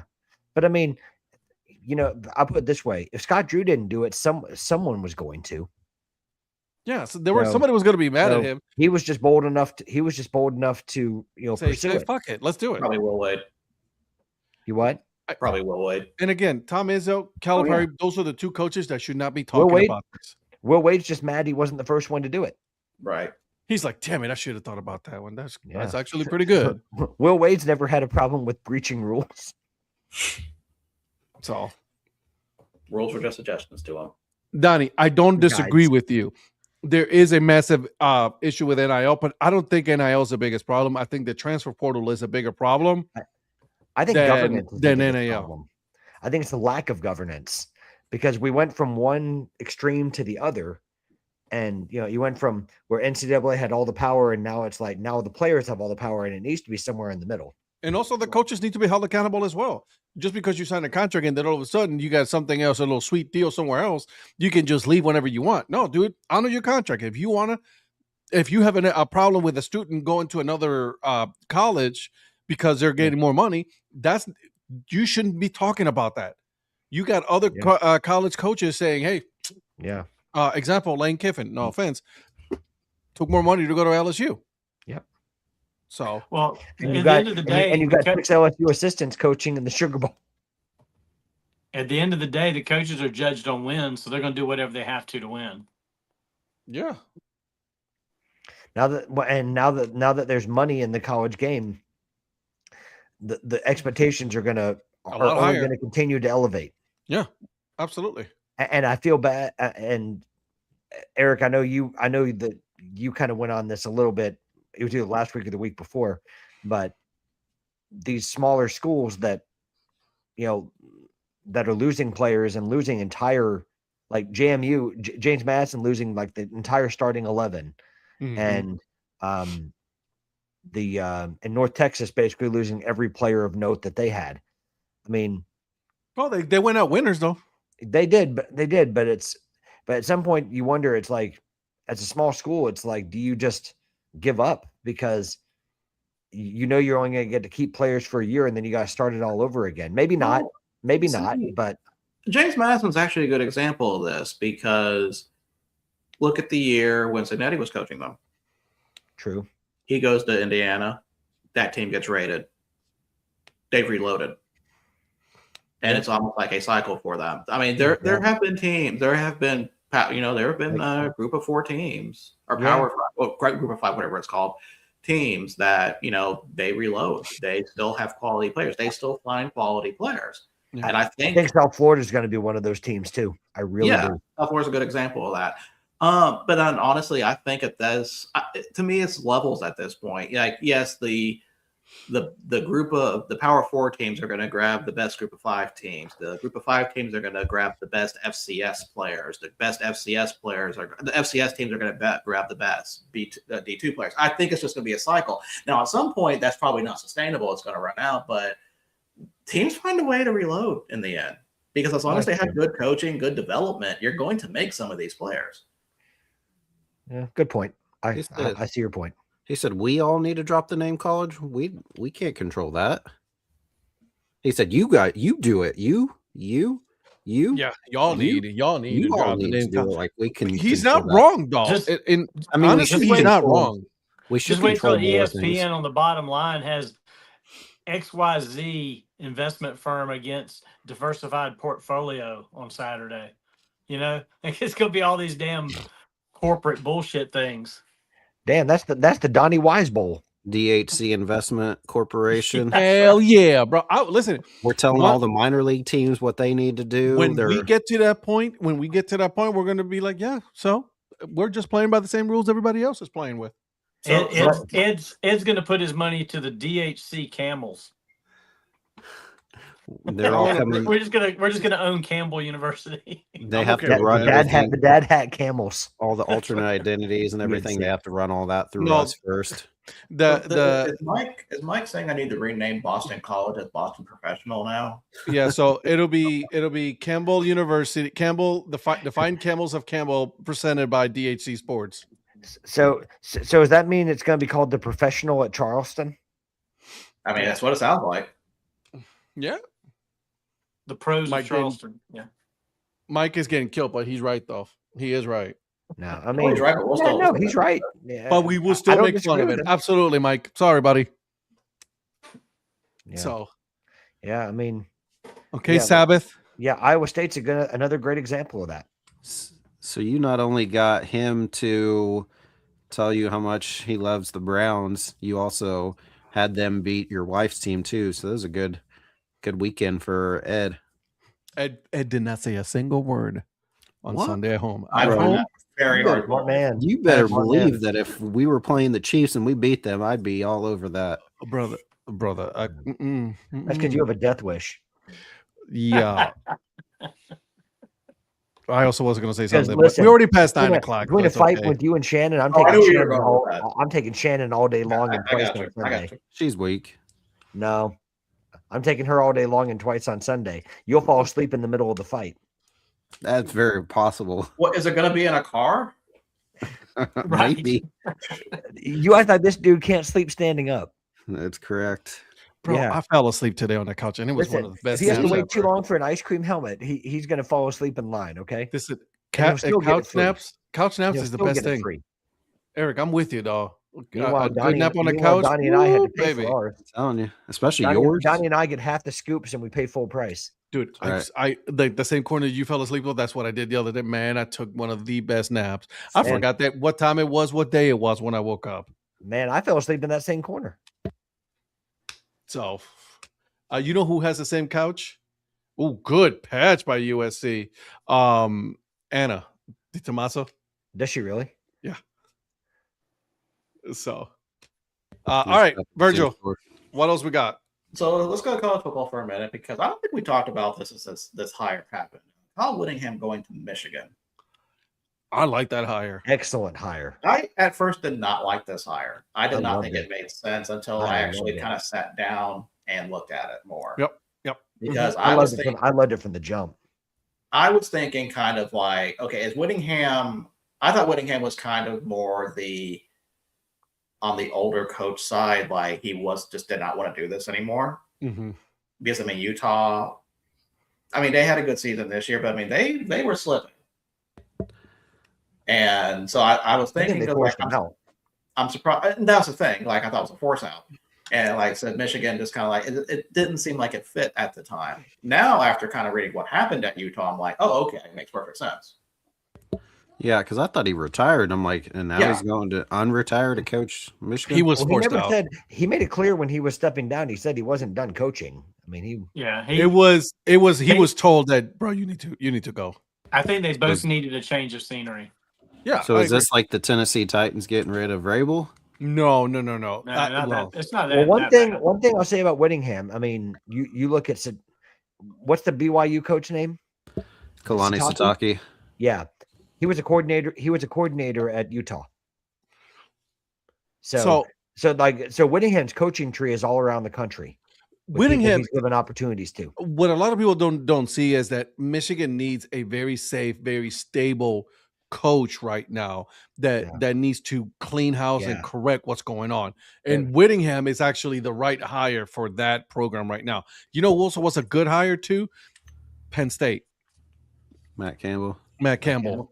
I think that was a good one, but I'm also I'm a little leery of that one. I understand, but you got to understand it. Like they also needed to same thing, new direction, new change, new cleaning house and everything. And we'll see. I thought it was good.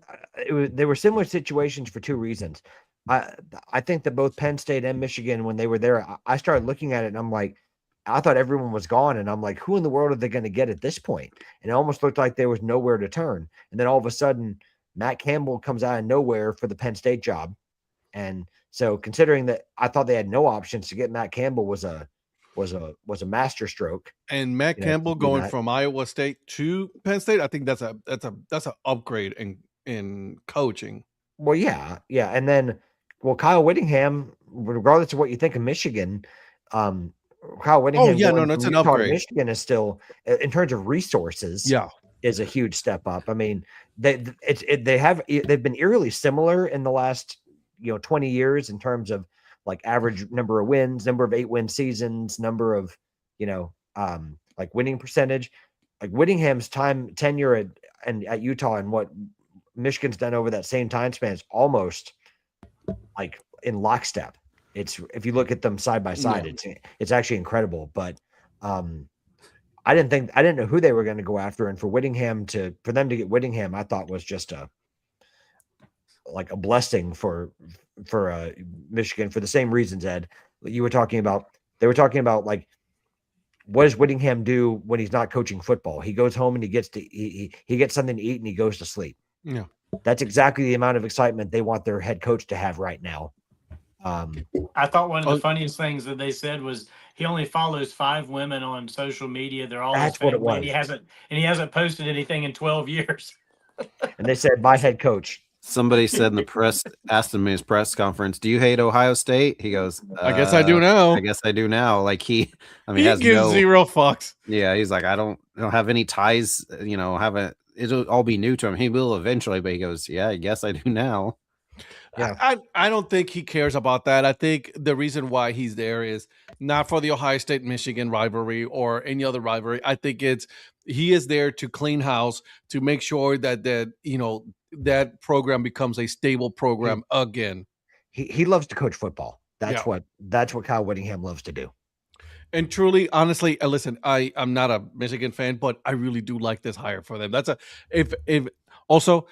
The Big Ten needs to watch out now. Watch this. This is going to be a good program now going forward.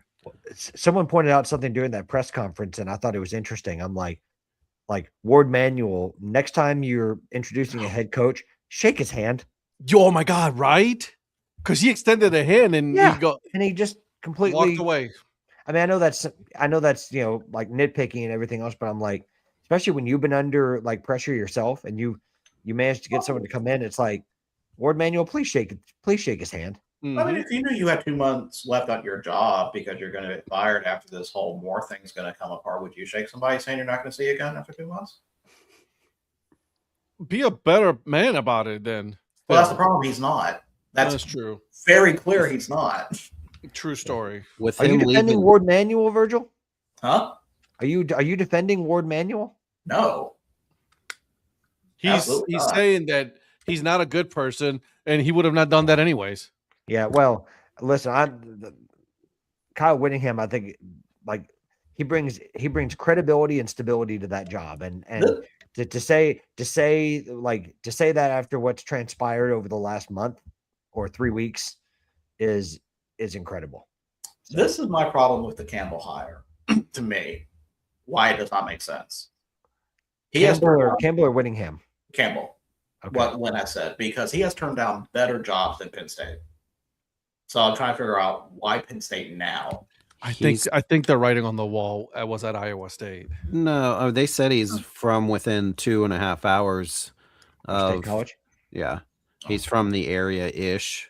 I mean, 2.5 hours is a lot closer than So that's I think they said it's not his hometown team, but it's pretty close, is what I heard. Mm-hmm. Who's gonna run Is BYU gonna run the Big 12 now because Sataki's still there and Whittingham's gone? I mean, Dillingham is staying. I mean, you still have that massive Texas Tech problem. Oh, bro, Matt Campbell is from Ohio. He's from Massillon. That's what, Lynn was saying. Did you say he likes wrestling? Mm-hmm. Yeah, he likes wrestling. Okay. I think I officially saw the yesterday. Mestamaker made it official. He's in the transfer portal. No, I'm not listening to this. How soon do we hear where he ends up? No. Is that Friday? Is that when it opens? Not paying attention. No. No? Okay. No, not doing this. You got Patrick saying this too now. So you have to pick a new college if they don't bring it in. No, Patrick, I'm sorry. I have to throw you into this because you did do that. You got to pick a new college if he doesn't sign there. I refuse to do that. I will not be picking a new college. All right, let's. Man. Here, I'm gonna give you a flyer pick, and you guys can. I'm gonna give you a flyer pick, and y'all can do a flyer pick of your own if you want. I'm gonna go ahead and say Kyle Whittingham beats Ohio State in his first season in Michigan. Ooh. Mark it down, Virgil.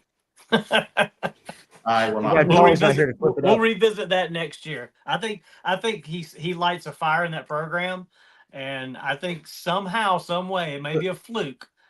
I think he goes in there and beats Ohio State in his first season, and people. I was going to ask you who their quarterback's going to be. Bryce Underwood. I think Bryce Underwood stays now. I think he stays now. Yeah. And do you think he can beat Julian Sayin? I think that Whittingham will put together a team that can. Yes. Okay. Because I don't think Ohio State is that good this year, much less next year. So stay tuned when Donnie picks team in the country. So stay tuned when Donnie picks Ohio State, and then when we bring this up, we'll go like, I never said that. 100%. Just because they're number 2 doesn't mean they're good. What does that mean then? They're just like all the SEC teams. They're overrated to start with, and then they don't do anything, and they just hang in there. Coming from an ACC guy, I think somebody needs to unloosen his skate shoelaces a little bit. I'm not the only one that thinks that. I'm not going to act like they're going to be the favorite to win the national championship, but they're not. They're the defending national champions. Yeah. And they're the 2 seed.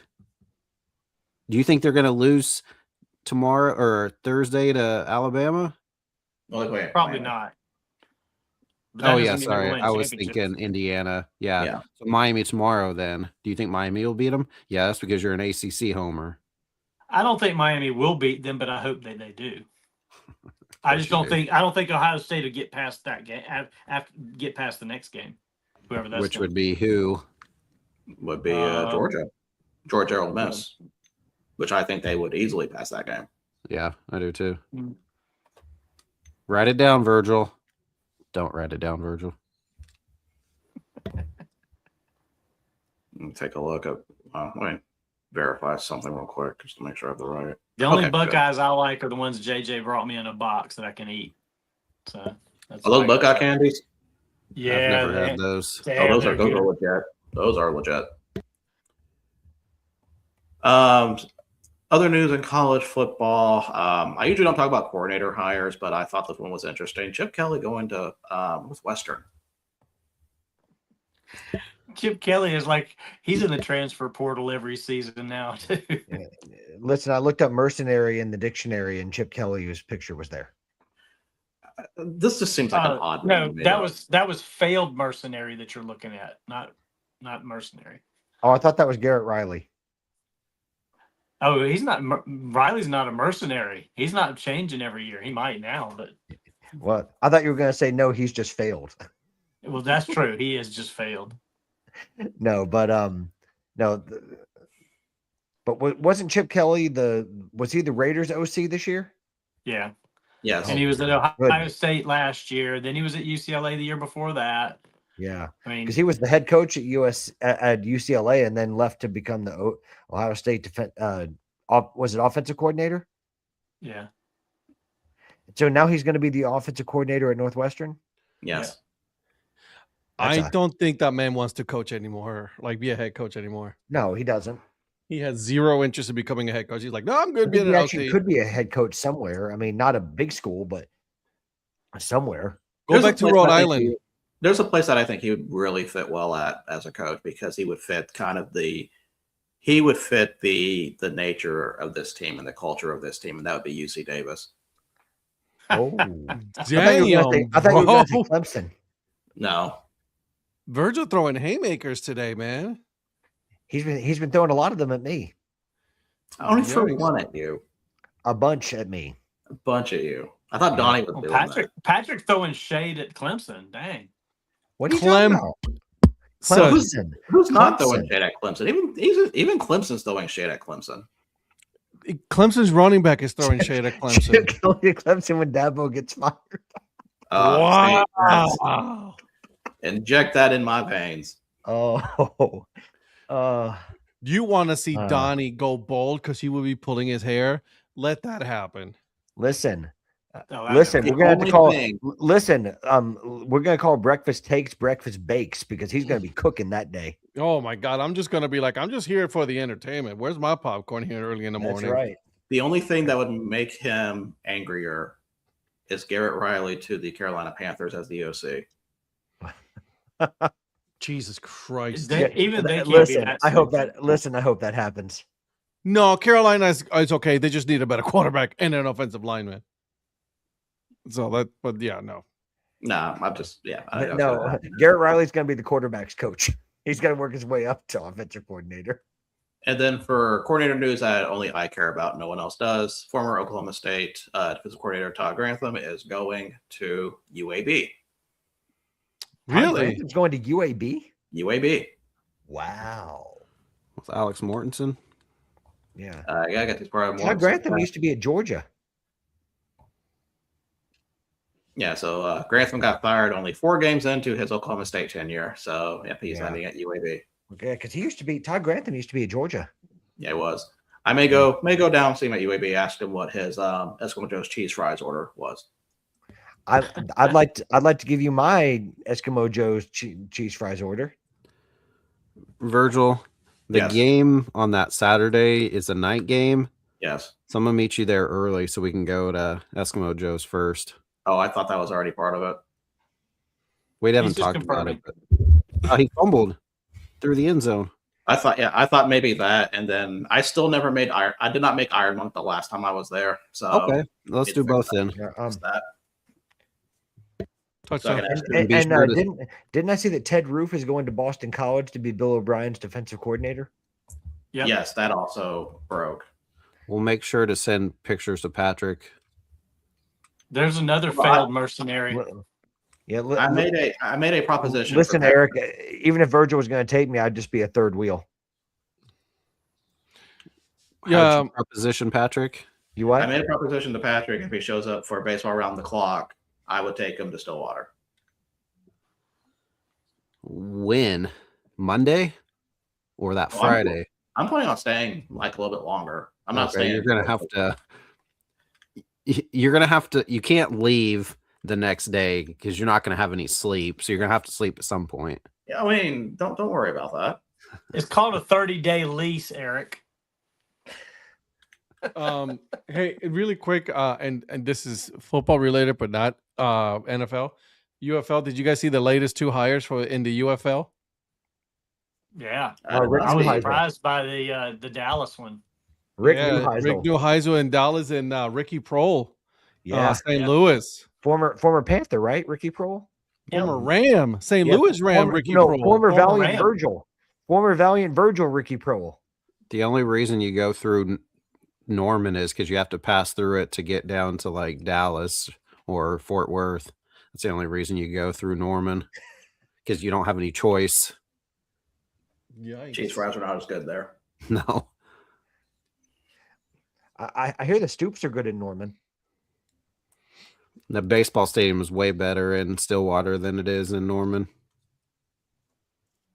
Yeah, I think that's one of my goals this year, is to really get to more college baseball this year. So that's what we've been trying to hit, all the drivable around here. Yeah. This year we're going to try to do, or here in 2 days this year, we're going to try to do, I think we're going to try to do Fayetteville and then Tulsa with Oral Roberts. I might try to go see Georgia baseball and Georgia Tech. I got Campbell. I got UNC Chapel Hill. I got NC State, Duke. How long will Lynn Ohio last? Lynn, I would not be surprised if it wasn't very long. So I got some colleges down here, that I can go visit this year. I'm excited for that. Yeah, the only Alabama schools I still need to hit are Alabama, Auburn, UNA, and Troy. You know what? I forgot. Also at the Salamanders.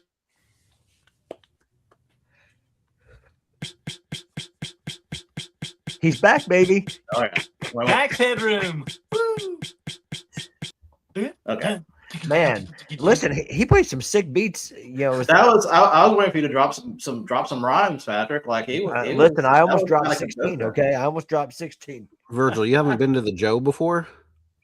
The Joe? Yeah. In Alabama? No, I'm not. No. Yeah. Joe and I went there when we visited Johnny in 2022, so it was pretty fun. I was going to ask Virgil if he wanted to join me for some college baseball games this year, but he hates me now. So Correct. Yep. So I was supposed to go to Kennesaw State last year, and that fell through. So well apparently because you hate me. So What's up, Grandmaster Flash? And you probably have to ask Eric what he thinks before you can do it anyway. So chicken. DJ Jazzy Ed. I need to go get my big clock. Hey, Lincoln Riley, Patrick, shut up! Quit yelling at the refs. Ed and Eddie. That's what we were called in high school. Patrick. Yep. I'm officially inviting you to go see the Clemson games with me in Greenville and Augusta if you want to. Oh, I would love to go because you didn't invite me before I made a big deal about it. That's why I'm doing it, because you'll make a big deal if I don't. Which mom's he going to run into? Because the other one went pro, so he's going to have to meet another mom. Yeah. That's facts. That's facts. And listen, he doesn't even have to go to California this time to do it. I think it's cool that Clemson's playing 4 separate MILB stadiums in like 30 days around here. Listen, Eric, is there any chance that the Hawaii Warriors are going to be joining the ACC and we can just go to Hawaii to see another ACC baseball game? Bro, that'd be so sweet. Because Clemson and that conference they're in, they just can't wait to get all these places that are on the in the Atlantic Ocean to go and to go and play them in a conference game. That Hawaii Boston College conference matchup is going to be lit. That thing's just going to hit different, man. And Zach, I see Zach's asking Ed about the March 7th game. Zach had asked me about going to the March 1st game, Clemson, South Carolina at Clemson. Phil. I'm going to see if I can come up with tickets for that. I don't see the comment for Zach. I can't see it here. Yeah. So and Phil, just so you know, that's going to be a legend that's going to be doing that. Just so you're aware. March the legend will be running that scoreboard. Hold on, Zach. Let me take a look here. If you're going to be here March 7th, listen, Ed's going to wrap his response to you. I'm good. I'm good. I got nothing. So, How guys, did they call that a touchdown? Didn't you say he fumbled it through the end zone, Eric? He didn't. Are you that far behind? Yeah. USC is about to score again. yeah, it's already at halftime. Not really, but it looked like he fumbled it, but they didn't review it. So I don't by understand the how way- they didn't review it because he was clearly losing the ball before he even touched a knee down. because Lincoln Riley's an idiot. Yes. But But if they call it a scoring play, shouldn't it be automatically reviewed? They didn't call a scoring play. It wasn't Oh, a scoring okay. play. They scored the next play. Okay, I missed that. All right. Yeah. Virgil, not that you care what I think about anything, but Correct. the John Texter, I know this is from Monday's show, but I just have to say, what he's done to Atlanta United is despicable. Yeah, I was reading up about that. Donnie, you are going to bail them out, right? Do what? That's what I thought. Yeah. No, listen. What did you ask me? I didn't- No, the wire's already been done.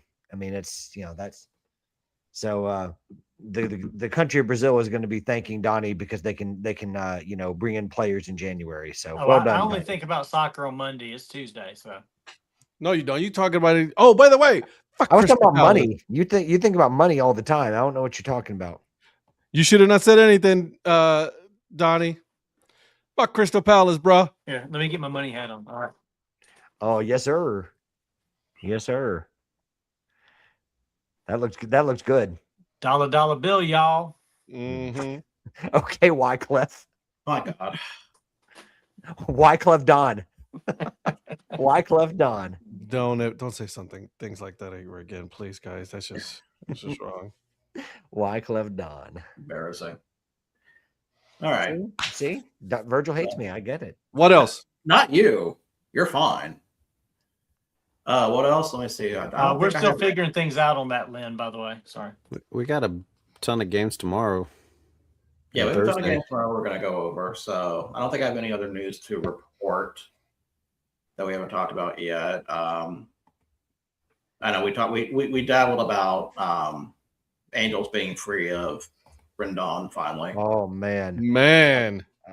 Listen, I was hoping to get a really good reaction from Zach. I messaged him about it to ask what he thought. He goes, I don't think he has any feelings about it. It is what it is. I bet you he signs with Cleveland. Rendon on that $1.2 million prorated contract. Like veterans contract. I'm telling you it's gonna happen. Listen, but then he's gonna drop 30 home runs next season. So if he signs with Cleveland, that means he will be in the playoffs with Toronto after 2 years later. Correct. Oh, correct. please, no. Correct. Please correct. don't make that happen. I want to make sure.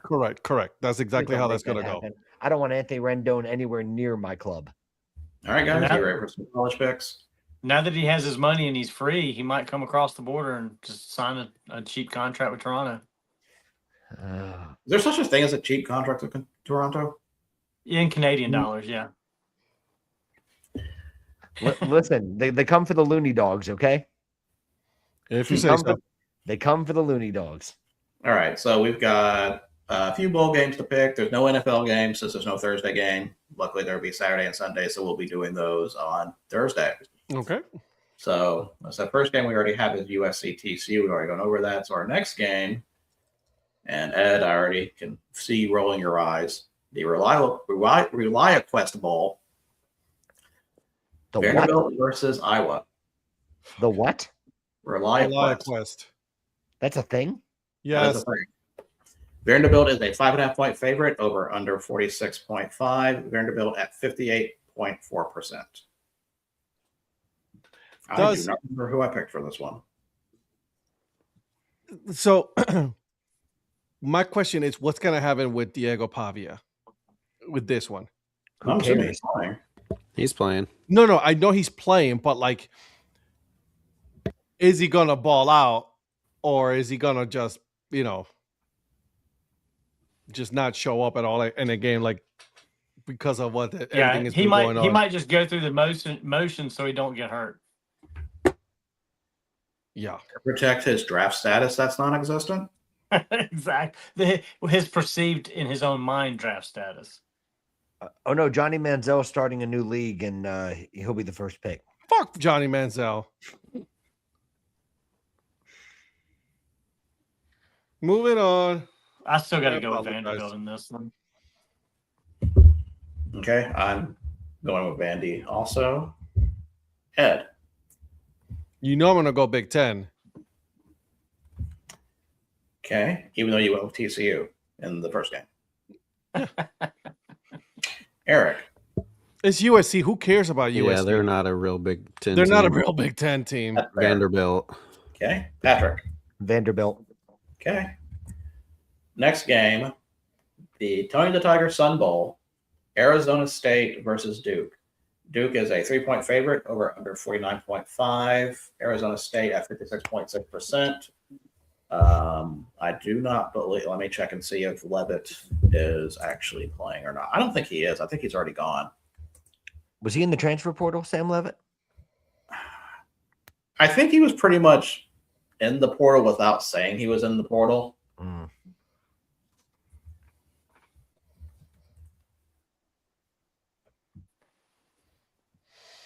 Yeah, Levitt is out of the Sun Bowl. So I went with Duke anyway before that news broke or before the news came out. So Duke for me. Ed? I'm Carolina, so gotta go Duke. He has put caveats on every reason why he picks these games. Yeah, what are you going to do between a Big Ten team versus an ACC team and a MAC team? I will go delusional. I will be delusional about it. Eric. Duke. Patrick. I'm going to go Arizona State because they're going to be great. All right. I see what you did there. And Donnie. Give me Duke. Okay. Next game. Which means Duke's going to win now because these bowl picks, Donnie has the opposite effect of what he does in every other type of picks we do. That's right.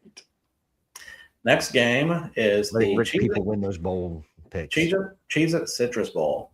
Yeah, like if Donnie wins, he don't need more money. Like he doesn't need that. Exactly. By the way, I know we're talking about the Cheez-It Citrus Bowl, but did you see the Cheez-It crusted turkey legs that they had? I'm sorry, what? They had Cheez-It crusted turkey legs at the Cheez-It. I heard crusty legs. Cheese like.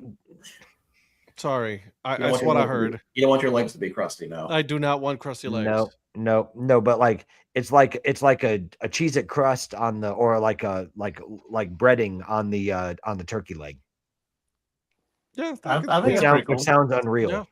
Oh, that sounds legit to me. I'm okay with that. I would love to try that. Sorry, since no one else cares, just go on. Real quick, not to get too sidetracked, but what did y'all think about the tomahawk steaks on the Christmas games? Because everybody's always done like the turkey legs for Thanksgiving games, and all of a sudden Netflix breaks out the tomahawk steaks for the winning team. Did y'all see that? I saw part of it. I heard it. I just didn't. Did you provide the steaks? No. Okay. It was just weird seeing them pick up these big tomahawks, and then they start taking bites out of them. Michael Irvin's out there taking bites of it and stuff. It's just weird. No, Why I is Michael Irvin I didn't still know on if a y'all football found it field? as weird as I did. Why is Michael Irvin still on a football field? He was broadcasting. I don't care. Why is he on a football field? Tell me how you really feel. Yikes. Anyway, bad things. Someone dropped the microphone. Texas is a 7. I thought mine actually dropped again. Texas is a 7-point favorite over under 48.5. Texas at 57.4% and the predictor. I went with Michigan. I'll take Texas. Reluctantly, but I will. Ed. I can't pick Michigan. I'm sorry, I just can't. But you have to go with your Big Ten. It is Big Ten, but it's Michigan. It's Michigan. It's Michigan. And Whittingham is not there yet. For Zach. Hook 'em. Patrick. Hook 'em. Next game. Who'd you pick, Virgil? Michigan. Oh wait, oh that's right. You picked the winner of the game. Okay, yeah. Don't go that far. We have the SRS Distribution Las Vegas Bowl. Nebraska versus Utah. Utah is a 14-point favorite over under 51.5. Utah at 80.4%. Even without their coach? Even without their coach. Yeah. Legit question is not Mahomes playing in this game? No, he's transferred. He's in the transfer portal, right? Oh. Yeah, no. Yeah. Like I said, I'm not even going to call Mahomes light. He's just not Mahomes. Fake Mahomes. No, he's not Fake playing. Mahomes. There we go. That's even better. He's terrible. I don't know why a 7-5 team is playing a 10-2 team, but Because nobody wanted to play. I find it interesting. It's interesting also that this is one of the higher over-unders, and Nebraska's in the game. Saw those white lines. That was a good one, Bill. Mm-hmm. give me the Utes. Same. What about the over-under, Donnie? I said I find it funny that the over/under is one of the largest ones of these bowl games, or of all these games that day, and Nebraska's in this game. Like, how do you have such a high over/under with Nebraska in the game? Maybe Unless they they expect Utah to blow them out. Right. Well, I'm picking all I'm going to say is that Matt Rule does have a connection to Donnie Wise. That's all I'm going to say. Patrick. Donnie, don't say anything, Donnie. Don't say anything, Donnie. I'm not. Give me Utah. Donnie. My rule of thumb is to not address Patrick. Give me Utah. Oh, my word. Oh, wow. Wow. I wish you hadn't addressed that joke. All right. Now we have the 4 CFP games. So, first game, Miami versus Ohio State. Ohio State's a 9.5-point favorite, over under 40.5. Ohio State 70.5%. OH. None of you fuckers were saying it then, Jesus. Heck no. Why would we, Ed? Just say IO for once. No, heck no. Go ahead. Then pick Miami then. Eric. Go ahead. I don't need to say your little saying to pick Ohio State. Buckeyes. You don't need to say the saying. That's right. Buckeyes. What is this? Dragon Ball Z? Yeah. Patrick. That team from Columbus. You know it. Donnie. This is gonna burn Donnie. No, Donnie's going ACC. No, he ain't.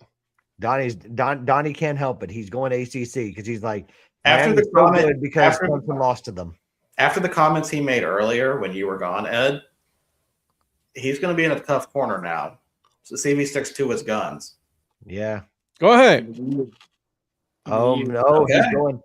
he's going all Warren Sapp on us, huh? Couldn't even do it right. I'm going to do it right. It's to you. Come on Yeah. now. And I'm picking Ohio State. And by the way, who are you picking on that other game, Virgil? You never revealed it because I interrupted you. What, the Utah one? Yeah. I said Utah. Did you say Utah? I didn't Yeah. hear you say that. I thought you circumvented the question. No, I said Utah. Okay. Next game, Oregon versus Texas Tech. Oregon's a 2.5-point favorite, over under 51.5, but Texas Tech has the predictor at 51.6%. Give me Oregon. Staying with your Big Ten schools. Gotcha. Yep. Eric. Texas Tech. Patrick. Texas Tech, baby. Red Raiders. Donnie. Texas Tech. I love it. Fucking love it. Oh, dang it. So I was going to go with Tech initially, but somebody else is picking Tech. I don't like this. Screw it. Give me Texas Tech. I got to stick with Big Fucking 12. love it. Give me Oregon, baby. Next game, Alabama versus Indiana. Indiana's a 7-point favorite, over under 48.5. Indiana's 71.4%. How'd that work out for you picking by yourself on a bunch of these games this past weekend? Last week I won by picking against you guys. It's all right. I'm good with it. You didn't win last week. You won the week before. The week before. Okay. Big deal. I'm good with it. I still finished third. Listen, the picks always come back to the house. True. There it is. Indiana, baby. That house happens to be in Huntsville. Eric. This is easy. Indiana. Patrick. Eric's right. This is simple. Indiana. Donnie wants to go with Alabama, baby. Let's go. The hell I do. Indiana. You know he's a DeBoer sympathizer. Yeah, he is. Can roll turd. They can roll turd. You'll be roll turd, but you'll be rolling with them. Let's go, Bama. You know he doesn't give a piss about nothing but the Tide. This is going to be the game that pisses me off so much because I am going to pick Indiana to win, but this is such an Alabama game to win. Yeah. Because it just nothing ever goes right. Yeah. Virgil, are you part of the Alabama contingent that says they don't give a piss about nothing but the Tide? I don't care enough for that. Okay. But give me Indiana. Last game, Ole Miss versus Georgia. Georgia is a 6.5-point favorite, over under 55.5. Georgia at 60.1%. And I was almost falling asleep just even talking about this one. You need a little sugar. I can't believe they're making this an 8 p.m. Game because it's such a whatever game. This is, to me, like the showcase game is Oregon, Texas Tech. Like this should not be the night game. I agree. I'm actually looking forward to this game. It's because it's the rematch. It's SEC game in an SEC country stadium. That's all it's all about. I got you. The other game is the Pac-12 expatriate Oregon against the Big 12, and it's like and it's in Miami. It's like this is a throwaway game as far as ratings are concerned. Oh, Jesus, I don't want to pick Georgia. Yeah, you are. Yeah, you do. Go ahead. Pick them. I think Georgia's going to win. I just hate to pick Georgia. I think Ole Miss has got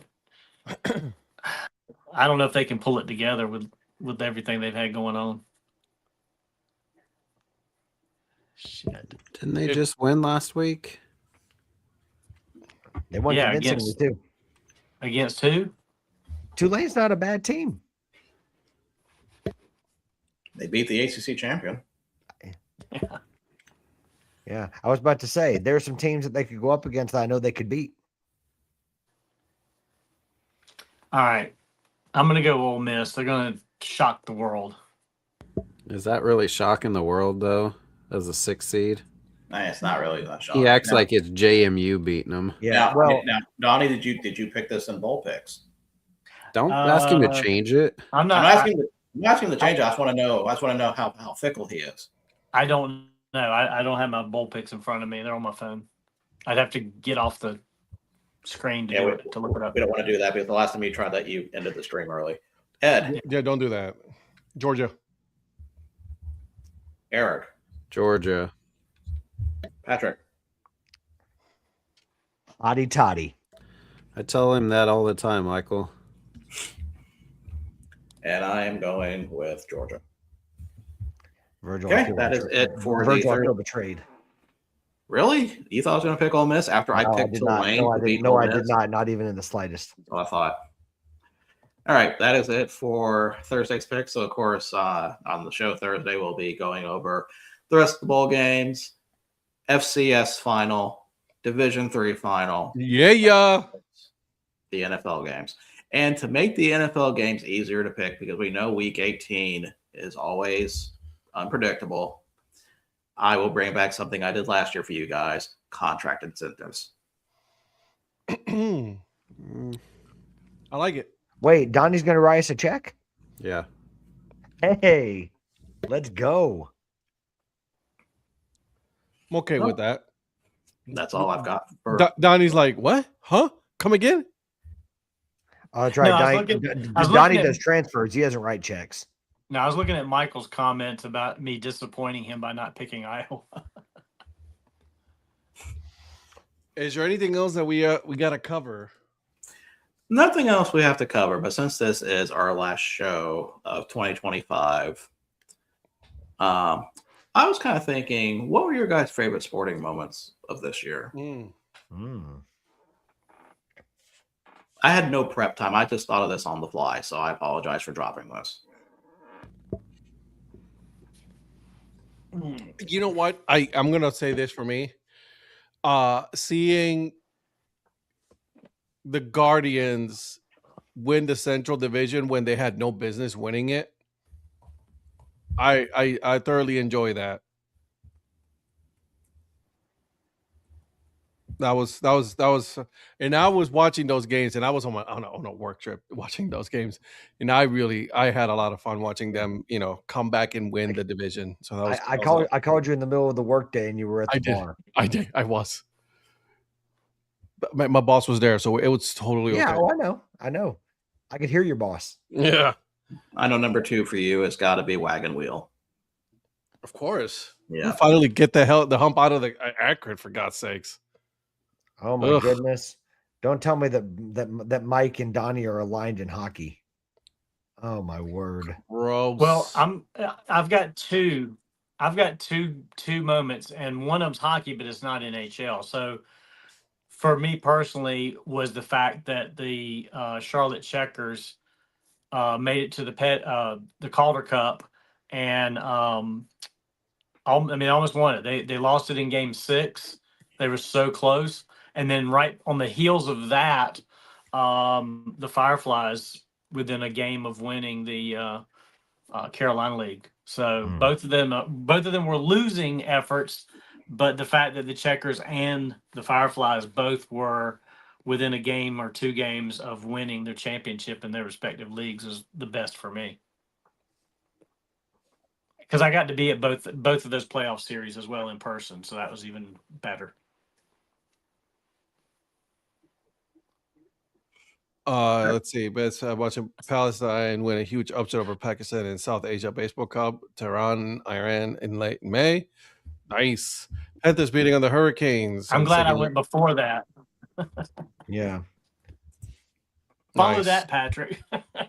Hey, and latest one, my Criollos de Cagua beat the Indios de Mayagüez to advance in the semifinals. So I'm happy for that one. But I'll be honest, I love that Mayagüez logo. Oof. Yeah, that's a grandiose logo. It is a grandiose logo. Yep. Just the fact that Beeson was watching baseball while he was in Iran. Beeson will always tell you crazy. Baseball is year round. Okay? Yeah, baseball is year round. Absolutely. I got you, Beeson. Absolutely. All right, Eric, Patrick, Mr. Excitement, anything? Go, Patrick. Or not. Go, Patrick. Yeah, and no, it's not going to surprise anyone about mine, but despite the heartbreak of the Game 7 in the World Series, just the whole season the whole season for the Toronto Blue Jays, a team that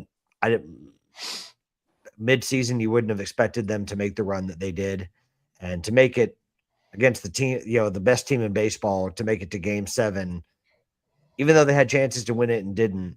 Just kind of the journey and the process. It was a lot of fun for a guy that hardly ever gets to see his team in the playoffs, much less the World Series.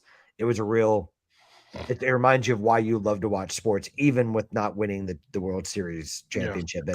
It brought belief back that that they can do it, that they can that they can compete with the best teams. Is it guaranteed again? Who knows? But it was just a nice feeling, and it was a magical run despite it not being completed the way that I wanted. But I would also want to say, yeah, I like what Lynn said here too, but just on a sport adjacent moment, Zach getting home safely, Zach Beeson getting home safely, so he can enjoy being back with his family and doing what he loves, even though he was doing it while he was away serving. And Zach, thank you for your service. He was still doing it. He was still, I know, like I said, thank you for your service. And I know you were still doing it because you can get baseball. You've managed to find a way to get baseball everywhere that you are. And that's a credit to you.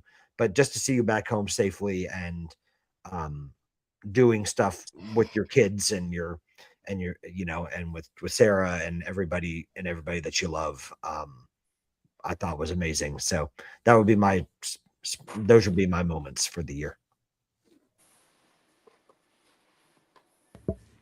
Mine would be Notre Dame making the college football playoff national championship this year. No, we really did. 2025. I know. Yeah, that's He 2025. did. Yeah. The first game, I think, was the first two games were in 2024, but the last game two were in 2025. Virgil. So I have two. They're both Oklahoma based, as you can imagine. What? One, Oklahoma City Thunder winning the title. That actually helped break up a very long drive back from Chicago going to Bowling Green, because that was after I was driving back from Schaumburg listening to that on the radio on the way back, so that was nice. The other one, it's a sport I do not really talk about much here. It's college wrestling related. It was Wyatt Henderson beating Gable Stevenson in the heavyweight NCAA finals, one of the biggest upsets college wrestling, beating an Olympic champion. I remember just hearing about that one and just kind of the emotion from the announcers on that, just to say how big it was. It's definitely probably one of the greatest Oklahoma State moments I could think of by far. Go Pokes. It was nice to watch that one live. Go Pokes. Or not. Yeah. And if I could just add another one real quick. They mentioned the CBM meetup in Chicago, but another one for me was being with these two gentlemen on the, at the bottom of your screen, if you're watching, Mr. Excitement and the mayor, being with them in San Francisco and being with Mrs. Mayor in San Francisco, I thought was awesome. And yeah, that's okay. That's okay. Ed's old. He can fall asleep. It's okay. Yeah. Ed not coming with us on our next trip, confirmed. But Darla will be there, right? Yeah, but I mean, that was my first trip to California, and it was just kind of, it was amazing just to kind of be on that trip with them. And it's one thing to just take in those, a new state that I've never been to, but to do it with two really good friends and with three really good friends was really a blessing. So I'm sure Ed would have made that trip if he, Ed doesn't know I can still return those hats. So, No, okay. Go ahead. All right. Yeah. Hey, by the way, just want you guys to know the Colorado has already officially been eliminated from the playoffs. Who has? Put that at the Colorado Rockies. Oh, yeah, nice. 26 playoffs. So just want to put that out there. Nice. So you're saying the White Sox are still in it? Yep. For now, for at least one more day. Check with me on January 1st. Gotcha. Eric, what you got going on EFA this week? Like I already don't know. Tomorrow, Johnny and I are releasing part 2 of the 4th annual Earn Fun Average Holiday Spectacular, where we talk about our hopes and plans for baseball in 2026.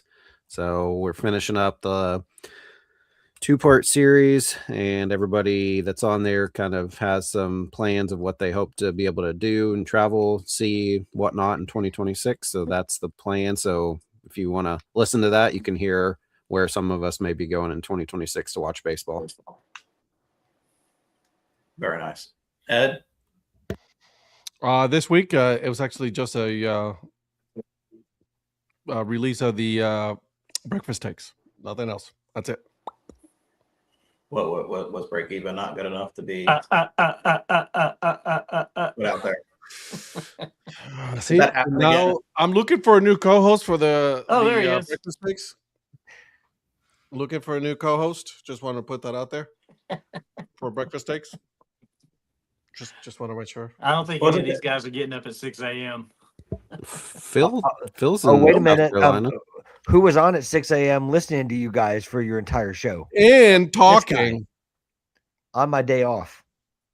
Not me. I got up at like Said, yeah, 10. I was up at 5:30 with the screen on, waiting for them to link to it. So I was there from second At one. 5:30 in the morning, Eric was still sleeping. No, yeah, 100%. Yeah, well, shoot, for him that was 4:30, right? So True. Yeah, he was there. It's okay. If I'm up early commenting on breakfast takes, that means something went wrong. That means he never went to bed. or God, something he never went to bed. Yeah. Yeah. or something went right.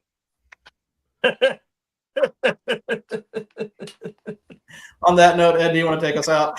All right. Well, guys, make sure that you join us on the 1st of January 2026 for the first of many shows to come for the DHC Sports. Make sure you guys are following each and every single one of these guys, except for the mayor. Totally kidding, Donnie. I'm kidding. Oh, you think he's frozen? Is he frozen? Yeah, He is frozen. He's frozen. Yeah, it's frozen. But make sure you join us next week again on Monday morning at 6 a.m. for breakfast takes, and then at 8:30 for Break Even Sports. We will be talking anything and everything that we don't talk on this show because Eric doesn't like them. And then again, we will see you guys on Thursday at 8 o'clock. Happy New Year. Be safe. And then make sure you drink lots of champagne. Sounds good? All right now.